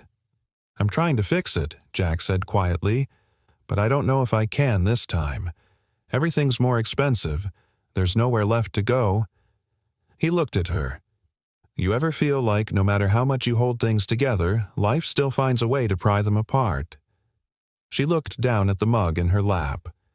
"Yes," she said softly. "All the time." Jack watched her for a beat. "Who did you leave behind?" The question landed like a stone in her stomach. No judgment in his voice, just the open door of someone who'd been broken too and wasn't afraid of wreckage anymore. "I left myself behind," she said after a long pause. "I lived in a world where everything had a number, profit margins, square footage, stock values. I thought if I got it all right, I'd finally feel real, whole." She looked up, but I never did, so I ran. Jack's eyes didn't waver. Sometimes running is the bravest thing we can do. They sat in silence for a while, listening to the heater hum and Ellie's slow, even breathing. "She likes you," Jack said. "I like her too. She's a good judge of character, better than I ever was." Madeline met his eyes. "You seem like a pretty good judge to me." Jack laughed under his breath. "I gave the last of our sandwich to a woman I didn't know standing in the rain. I wasn't dangerous. I didn't think so." He tilted his head. "But you were definitely lost." She didn't deny it. "You still lost?" he asked. "I'm starting to think maybe I just took the long way home." That night, Madeline didn't dream of penthouses or headlines or conference calls. She dreamt of a kitchen with a leaky faucet, a child laughing at plastic constellations, and a man with quiet hands who fixed things that didn't belong to him. When she awoke, Ellie had curled against her like they'd always known each other. Jack was already up making toast on the camp stove. Madeline sat up slowly, pulling the blanket tighter around her. Jack turned and handed her a plate. "No eviction notice in the toast today." "That's a win." She smiled. "I'll take it." But as she chewed, a plan began to form in her mind. Not a business strategy, not a damage control memo. A real plan. To stay. To fight. To fix what she helped break. She didn't just want to say thank you anymore. She wanted to earn her place among people who never stopped offering what little they had, even to a stranger in the rain. By the end of the week, the sense of quiet dread had settled over the building like dust in a forgotten attic. It was in the way people avoided each other's eyes in the hallway and how the bulletin board remained untouched, no new flyers pinned, no scribbled notes of borrowed sugar or missing cats. The eviction notice had silenced something. Madeline could feel it pulsing in the walls. She stood by the mailboxes with Jack, both staring at the same sheet of paper taped to the wall like a death sentence. It was colder today, wind curling around the frame of the building like fingers trying to pry it loose from the ground. "I've lived here 5 years," Jack said softly. Ellie took her first steps in the kitchen. "We painted clouds on her bedroom ceiling." He smiled faintly. That was a terrible idea, looked like a smoggy sky. But she loved it. Madeline watched him, guilt chewing through her ribs like acid. She couldn't tell him yet. Not until she had something better than an apology. The signature on the notice still made her stomach twist. Jeremy Langford, Jr. Executive, freshly promoted, once eager to impress her during quarterly reviews. He had taken her silence as permission. And now the result stood before her in bruised eyes and packed boxes. "You think if we band together," Jack continued, "the city will step in." She wanted to say yes, that the mayor's office would swoop in, that local media would care, but she'd been on the other side of that table. She knew how the machine worked. Public outcry mattered only if it embarrassed someone powerful. "I think," she said carefully, "you need more than hope. You need a plan." Jack looked at her eyes, narrowing slightly. "You always talk like someone who's read too many legal memos." "I've read more than that," she said, and meant it. Later that evening, the building's lobby was unusually quiet. Families were already preparing to move cardboard boxes stacked in corners. The smells of cooking were absent, no garlic, no fried onions, no warmth. As if everyone had accepted the sentence and slipped into mourning. Madeline knocked on Mrs. Delgado's door carrying a small box of tea and a fresh loaf of rye bread she'd found at the Saturday farmer's market. The old woman opened the door slowly, her hair in a silver braid down her back, eyes wary. "You here to say goodbye too?" "No," Madeline said, holding up the bread like an offering. "I'm here to ask for advice." Mrs. Delgado stepped aside, wordlessly motioning for her to sit. The apartment was tidy, sparse, but full of memory. A piano, scratched slightly out of tune, sat beneath the window. Sheet music was stacked neatly on the bench. Madeline had never heard her play, but now she wondered why. "I don't know what to do," she admitted, pouring the tea. "They won't listen to the residents. Not the city. Not the company. Not until it's too late." Mrs. Delgado stirred her cup slowly, her eyes on the rising steam. "That's the problem with people who don't come from struggle. You think logic will make the world bend." Madeline looked down. "I know. I've been part of that." "You still are." The question hung in the air. Madeline didn't answer right away. I'm trying not to be, she said finally. I've been learning. Mrs. Delgado leaned forward, her voice low. Then, stop waiting for permission. You know where the power is. That night, Madeline sent a second message to Olivia. She'd already received the internal redevelopment memos, blueprints, and board meeting minutes. She read every word twice. The project was fast-tracked to break ground within 45 days. Once the last tenant left, demolition would begin. Can you send me the original land agreement, she asked. Within 10 minutes, Olivia responded. Found it. You're not going to like this. The attachment came through PDF, signed and notarized nearly 20 years ago by her father. The clause, she feared, was there.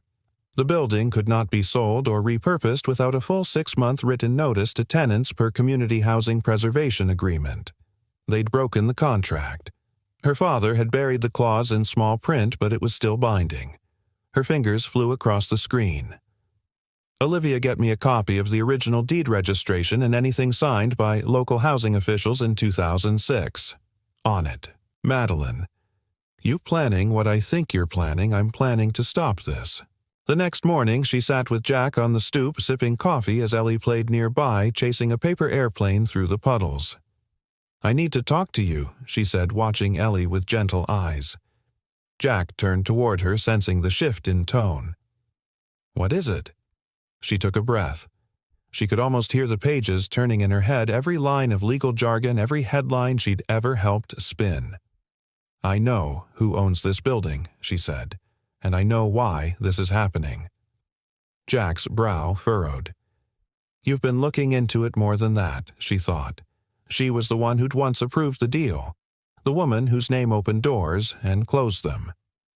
I know the redevelopment is illegal, she said. They violated a clause in the original agreement. I can stop this. Jack stared at her. How would you know that I... She hesitated. Let's just say I've worked in real estate law. I know this world better than I want to admit. He didn't say anything for a moment. Finally, he asked, Why are you doing this? Madeline looked at him, heart raw. Because you gave me a sandwich when you had nothing. Because Ellie shared a cookie. Because I came here to disappear, and instead, I remembered who I am. She paused, her voice softer. And because it's my fault. Jack's face didn't change, but the silence felt like gravity. Yours, he said finally. Madeline nodded. I didn't mean for this to happen, but I was part of it, and I want to make it right. Jack leaned back, his eyes on the sky. Then he said almost reluctantly, So what do we do? She turned toward him with quiet resolve. We fight. In that moment, something shifted between them. No longer strangers, no longer just neighbors, but allies, witnesses to each other's quiet undoing and the fragile, determined rebuild that followed.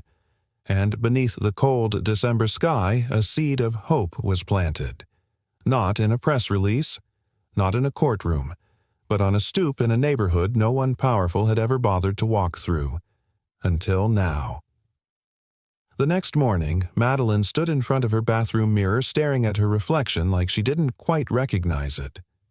The woman in the glass looked older than she remembered, not in years, but in truth.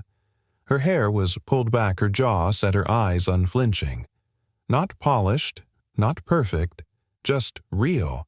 She hadn't worn makeup in weeks.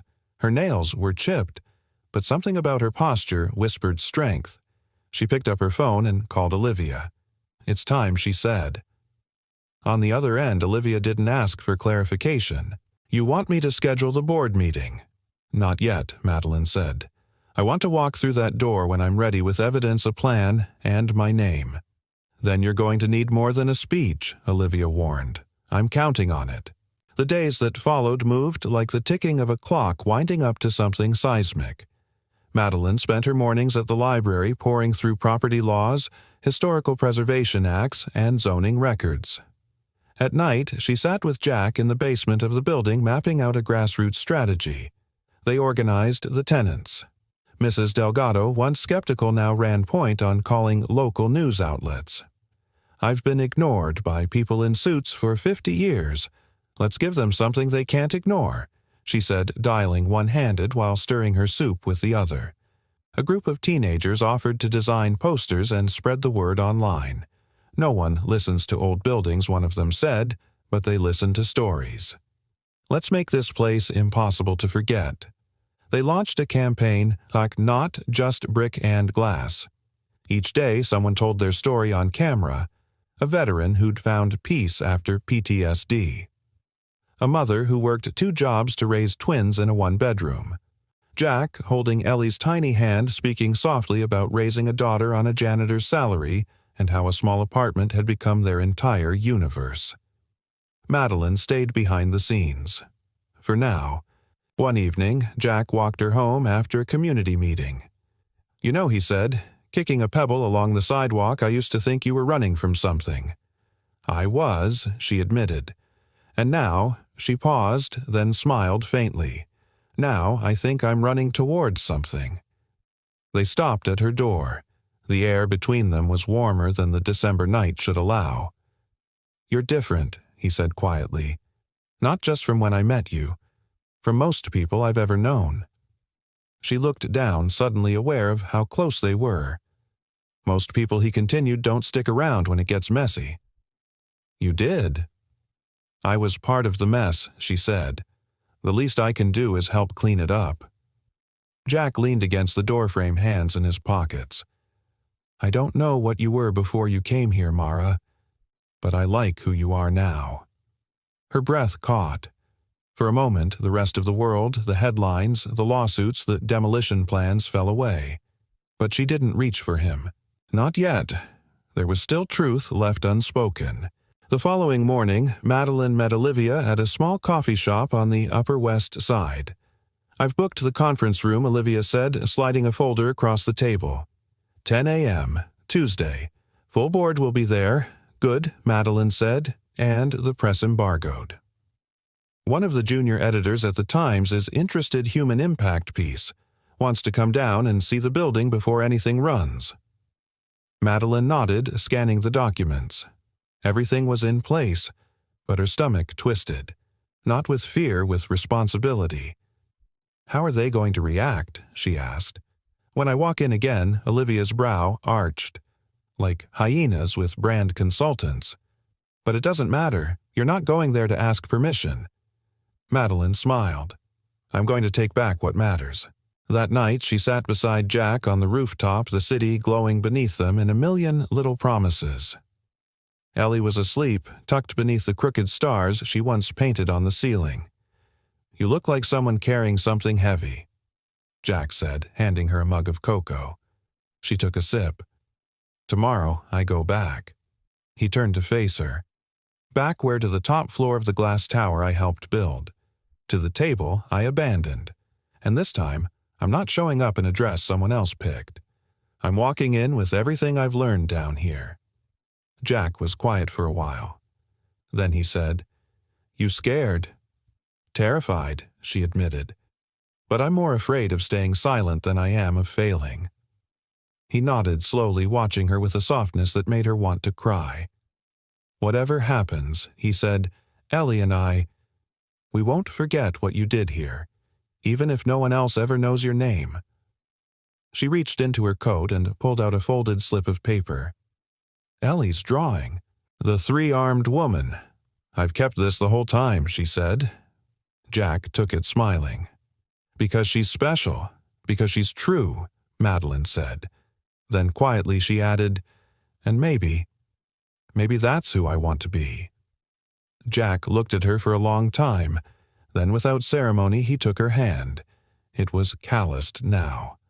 A little rough from days of lifting, fixing, and standing up. But when he held it, she felt it not just the warmth, but the trust. The beginning of something not built on wealth or need or desperation. Just respect, kindness, and the quiet beginning of love. Tomorrow she would return to the boardroom. Tomorrow she would step back into the world that once molded her. But tonight, on a rooftop above a building slated for demolition beneath stars, real and painted, Madeline Walsh was exactly where she needed to be. And for the first time in her life, she wasn't afraid to be seen. The elevator doors opened with a sterile chime, and for the first time in weeks, Madeline Walsh stepped into the 30th floor of Walsh Holdings. No disguise, no hooded coat, no need to hide behind another name. The lobby hadn't changed. Polished marble minimalist florals, the quiet hum of climate control.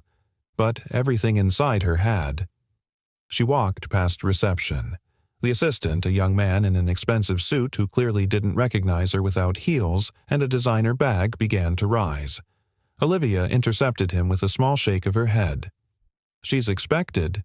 Inside the boardroom, 11 people sat around a long mahogany table flanked by floor-to-ceiling windows that made the city outside look like a model beneath glass. At the head of the table was Jeremy Langford, smug in a tailored suit, arms crossed like he owned the skyline. He rose when he saw her surprise flickering in his eyes.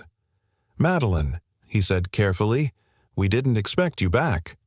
Clearly, she replied, her voice cool but calm. "Let's begin." Olivia closed the door behind her, sat beside her, and laid out a thick folder marked "Confidential" in bold letters. "Item 1, Madeline said, sliding the document forward. "The Lincoln Avenue Redevelopment Project. Effective immediately it's suspended." Jeremy blinked. "You don't have the authority." "Yes, I do." Her tone didn't rise, but it didn't need to. She turned to the board, scanning familiar faces.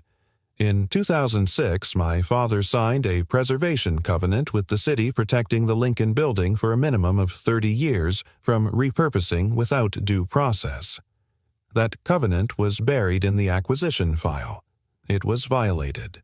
Illegally." Murmurs erupted. One of the legal counsel shifted uncomfortably in his seat. "I have documentation filed and notarized backed by city records." She continued, sliding copies across the table. "Your demolition order." Jeremy was not only unethical, it was in breach of contract. Which means if anyone from the press finds out, or worse, the city council, it won't just be a PR nightmare. It will be a legal liability. Jeremy's jaw clenched. "You've been gone for a month, Madeline. You disappeared. You abandoned your role. You don't get to walk back in, and I didn't abandon anything," she said, voice low but laced with steel. "I stepped away to remember why this company exists." She stood. "We used to build communities, not just property portfolios. We were about long-term value, stability, people." She let the silence stretch. "I spent the last month living in that building. I met the people you tried to erase with a backdoor vote and a glossy press packet." She pulled out her final piece. "And here's the kicker. You broke the clause and you did it without full board consent. That violates internal policy." Another round of murmurs. Jeremy stiffened. "You're grandstanding." "No," she said. "I'm correcting." She turned toward the board. "I'm not here to burn everything down. I'm here to rebuild it from the inside out. If you vote to suspend the redevelopment, we can avoid litigation, reinvest in restoration, and use the community engagement data we've gathered to pilot a new model, one that blends profit with purpose." Olivia added, "The campaign's already gone viral." Not just brick and glass is trending. A Times piece drops tomorrow. A board member raised his hand. "You've done all this in 30 days, Madeline met his gaze. "No, they did it. I just finally listened." The vote wasn't unanimous, but it was decisive. The Lincoln Avenue project was frozen. A committee was formed to evaluate restoration, and Jeremy Langford was placed under review for breach of process. As the room emptied, Olivia squeezed her shoulder. "You didn't just walk back in. You walked tall." Madeline exhaled. "Now comes the harder part." "What's that?" "Going back." She returned to Lincoln Avenue that evening. As she stepped out of the car, no chauffeur, no press residents stood clustered outside staring. Mrs. Delgado was the first to approach. "You look different," she said. "I feel different," Madeline replied.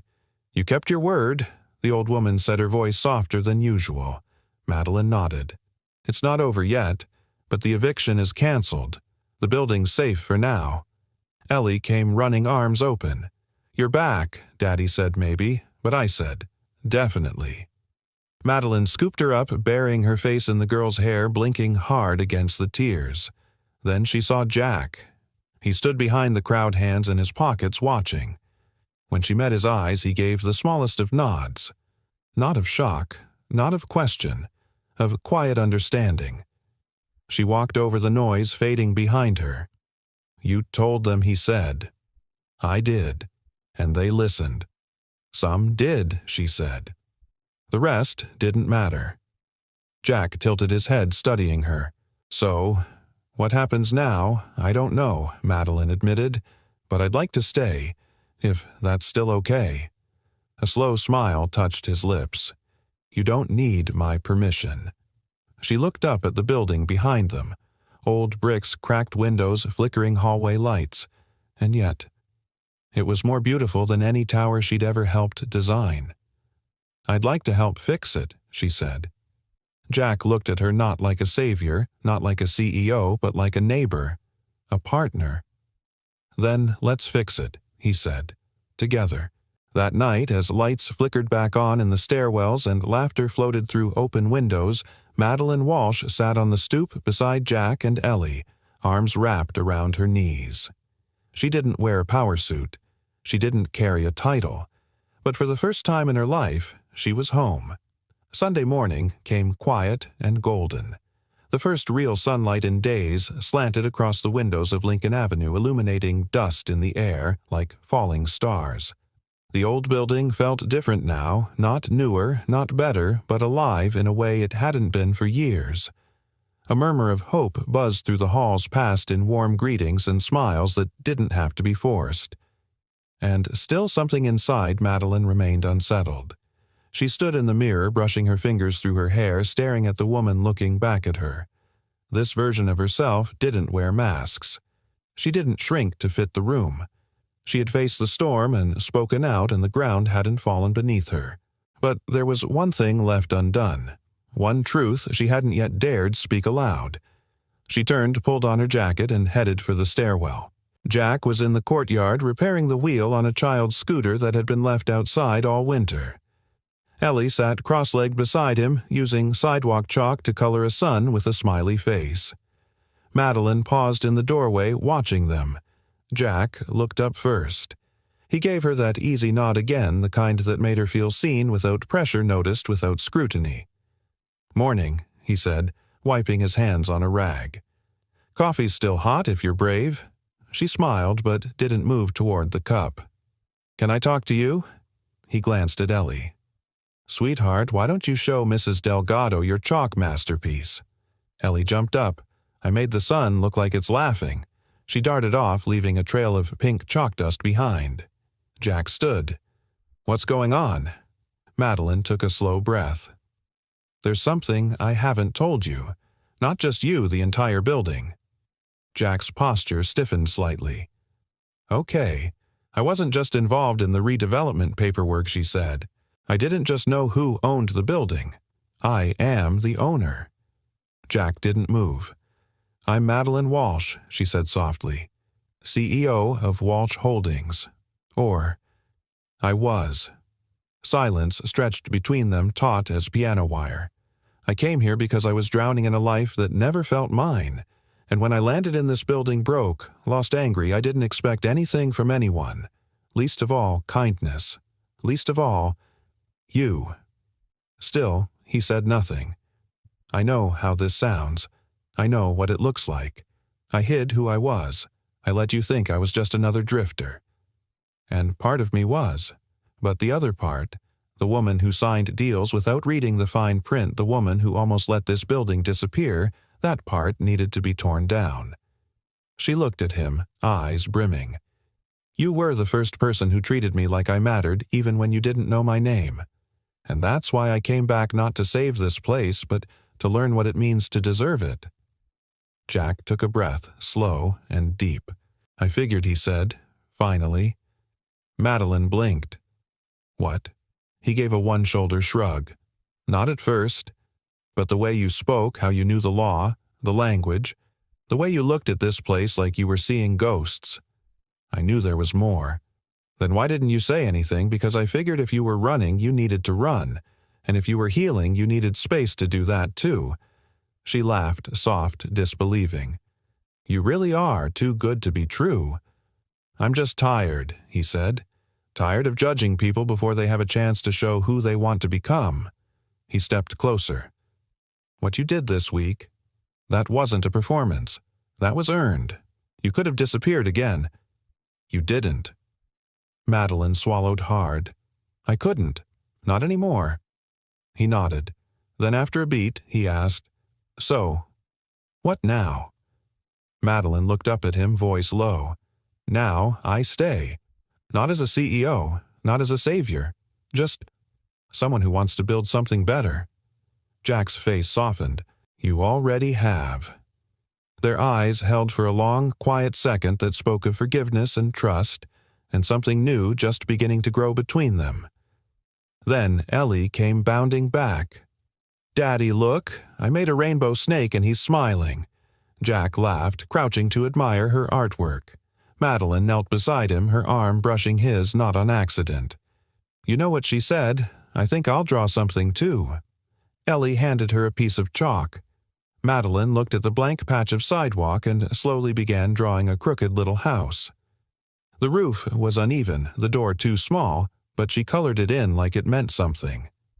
Because it did. Jack leaned over. What's that supposed to be? She smiled. Somewhere to begin. That night, Madeline stood in her apartment now, tidier, warmer, with a fresh lamp glowing by the window. On the wall hung a framed version of Ellie's Three-Armed Woman.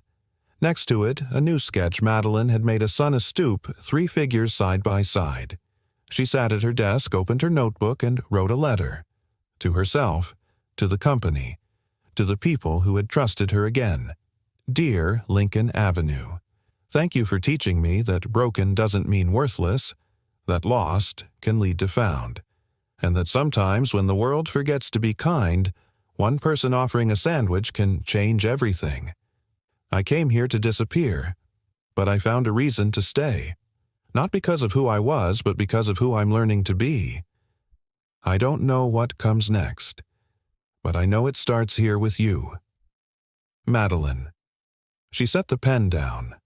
For the first time in years, her name didn't feel like a burden.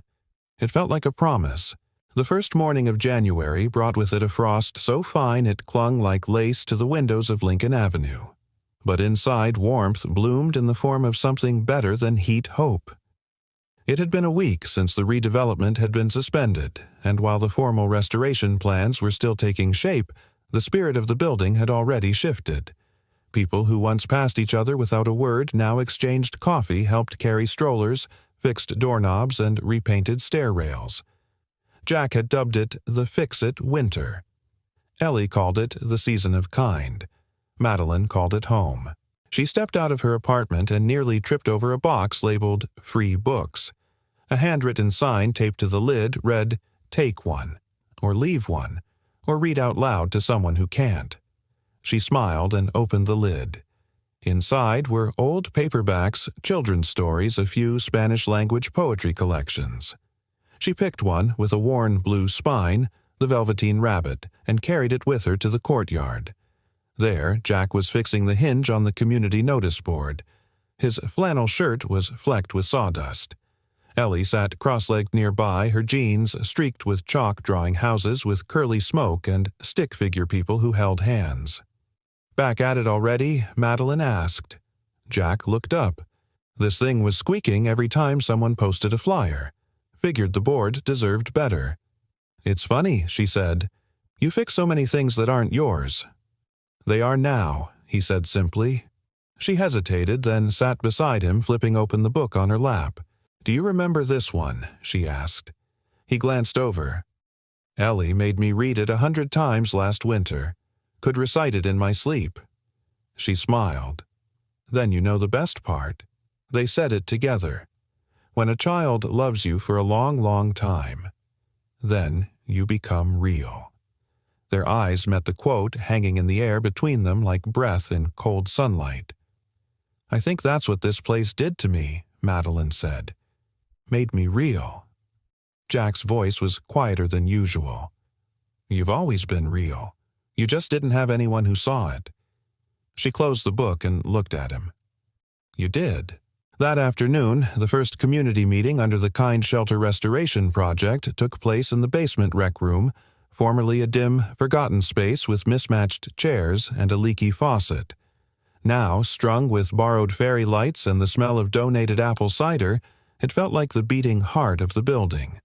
People came with ideas and stories, suggestions scribbled on napkins, printed diagrams from old neighborhood newsletters. A retired architect offered pro bono consultations. A young mother brought snacks for the kids. A high school student raised his hand and shyly proposed turning the rooftop into a garden. Madeline took notes the whole time, not as a boss, not as a figurehead, as someone trying to listen and earn her place. When the meeting ended and people lingered just to talk, just to be, Madeline stepped into the hallway and let herself feel it fully. This wasn't a rescue mission. This was a renewal. Later that night, after most residents had returned to their apartments, Jack walked her to her door.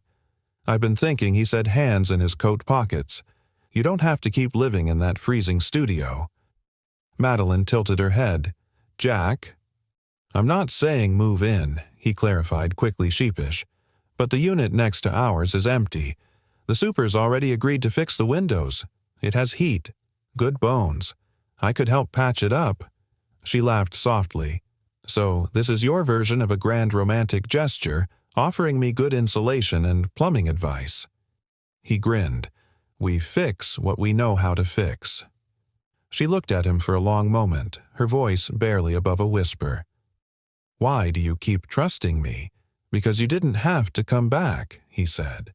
"And because when you did, you didn't come back bigger. You came back braver." She reached up, brushing a bit of sawdust from his collar. "I don't know what this is," she said, "but I know I don't want it to end." He stepped closer. "It doesn't have to." And just like that, beneath the hallway light that flickered once then steadied, he kissed her. It wasn't dramatic, it wasn't planned, but it was real. When they pulled apart, neither of them said anything. They didn't need to. The next morning, as the city stirred back to life after the holidays, a local reporter showed up to take photos of the building. Jack stood beside Madeline on the stoop, Ellie in between them, holding both their hands. The journalist asked, "What should the headline say?" Madeline thought for a moment, then said, "Not rescued, reclaimed," and Ellie added with a wide smile, "And there's no leftovers this time." Everyone laughed. But Madeline's eyes welled up because that line meant more than the child knew. She wasn't someone asking for scraps anymore. She was part of something belonging, giving, growing. She was no longer the woman who vanished in a wedding dress. She was the woman who stayed. The table was nothing special, just a reclaimed slab of wood Jack had salvaged from a construction site months ago. Its legs didn't match. One corner dipped slightly.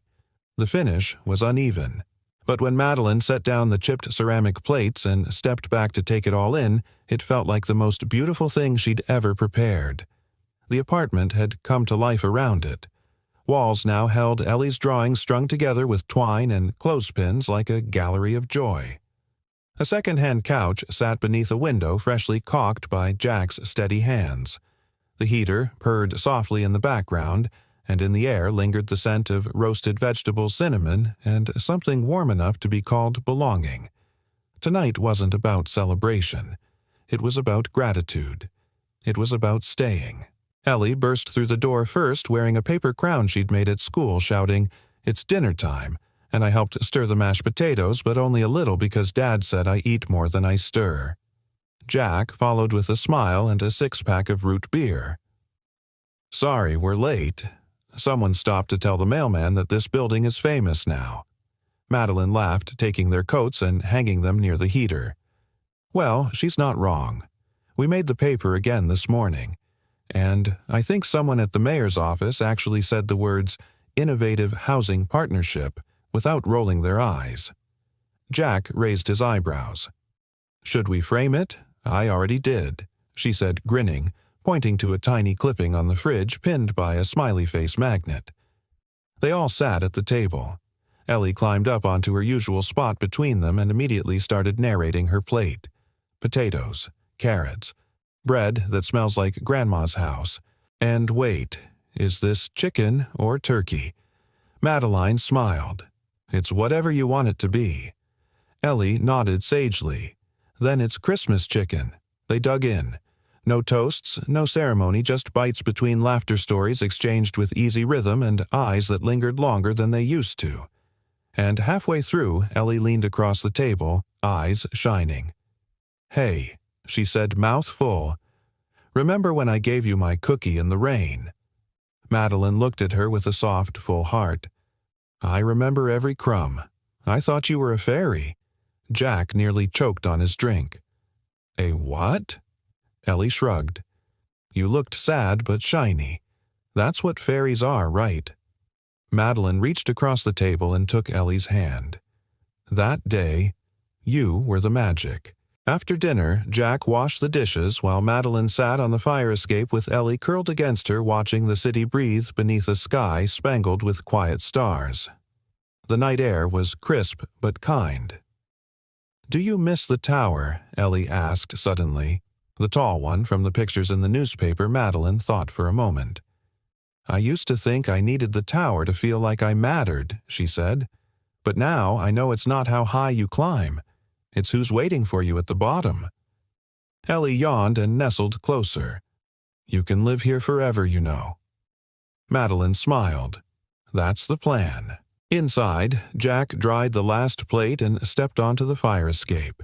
He leaned against the railing beside her, looking out over the street where porch lights blinked on one by one, like the city tucking itself in for the night. "I fixed the heater in Unit 3B today," he said. "And I helped Mrs. Delgado write a grant proposal for the arts program," she replied. "Busy day. Good kind." They stood in silence for a moment, the kind that didn't need filling. Then Jack turned toward her. "Do you ever think about what might have happened if I hadn't shared that sandwich?" Madeline smiled. "All the time. I didn't know who you were. Didn't know what you had or didn't. Just saw someone who looked hungry." "That's still all I was," she said, "and still all I am." Jack reached for her hand. "No, you're so much more." She looked at him, at the man who never judged, who never needed credentials to measure worth. "You know what? I think," she whispered. "What I think that leftover changed 2 lives." Jack pulled her closer. "Maybe 3. They kissed again, not like a story ending, but like one just beginning. Weeks later, a letter arrived from the city. The grant was approved. Restoration of the building would begin in spring with full resident involvement led by Madeline and Jack as community co-directors. No one would be displaced, no units lost. And 3 others like it across the city were now being evaluated under the same model. At the bottom of the letter, a note from the housing commissioner. Sometimes the strongest foundations are built by the people who refuse to leave. That evening, the residents gathered in the basement rec room again, this time not for strategy or crisis, but for stories. Madeline sat on the edge of the stage and read The Velveteen Rabbit to a room full of neighbors who had become family. When she reached the line, "Real isn't how you are made. It's a thing that happens to you." Her voice caught. She looked up. Jack was standing in the doorway, holding Ellie, both watching her with the kind of quiet awe that never makes a sound but fills an entire room. And Madeline, once the runaway bride, the woman who vanished from marble floors and cameras, smiled through tears, her voice steady. When someone loves you for a long, long time, not just to play with, but really loves you, then you become real. And now she was. Forever. Absolutely.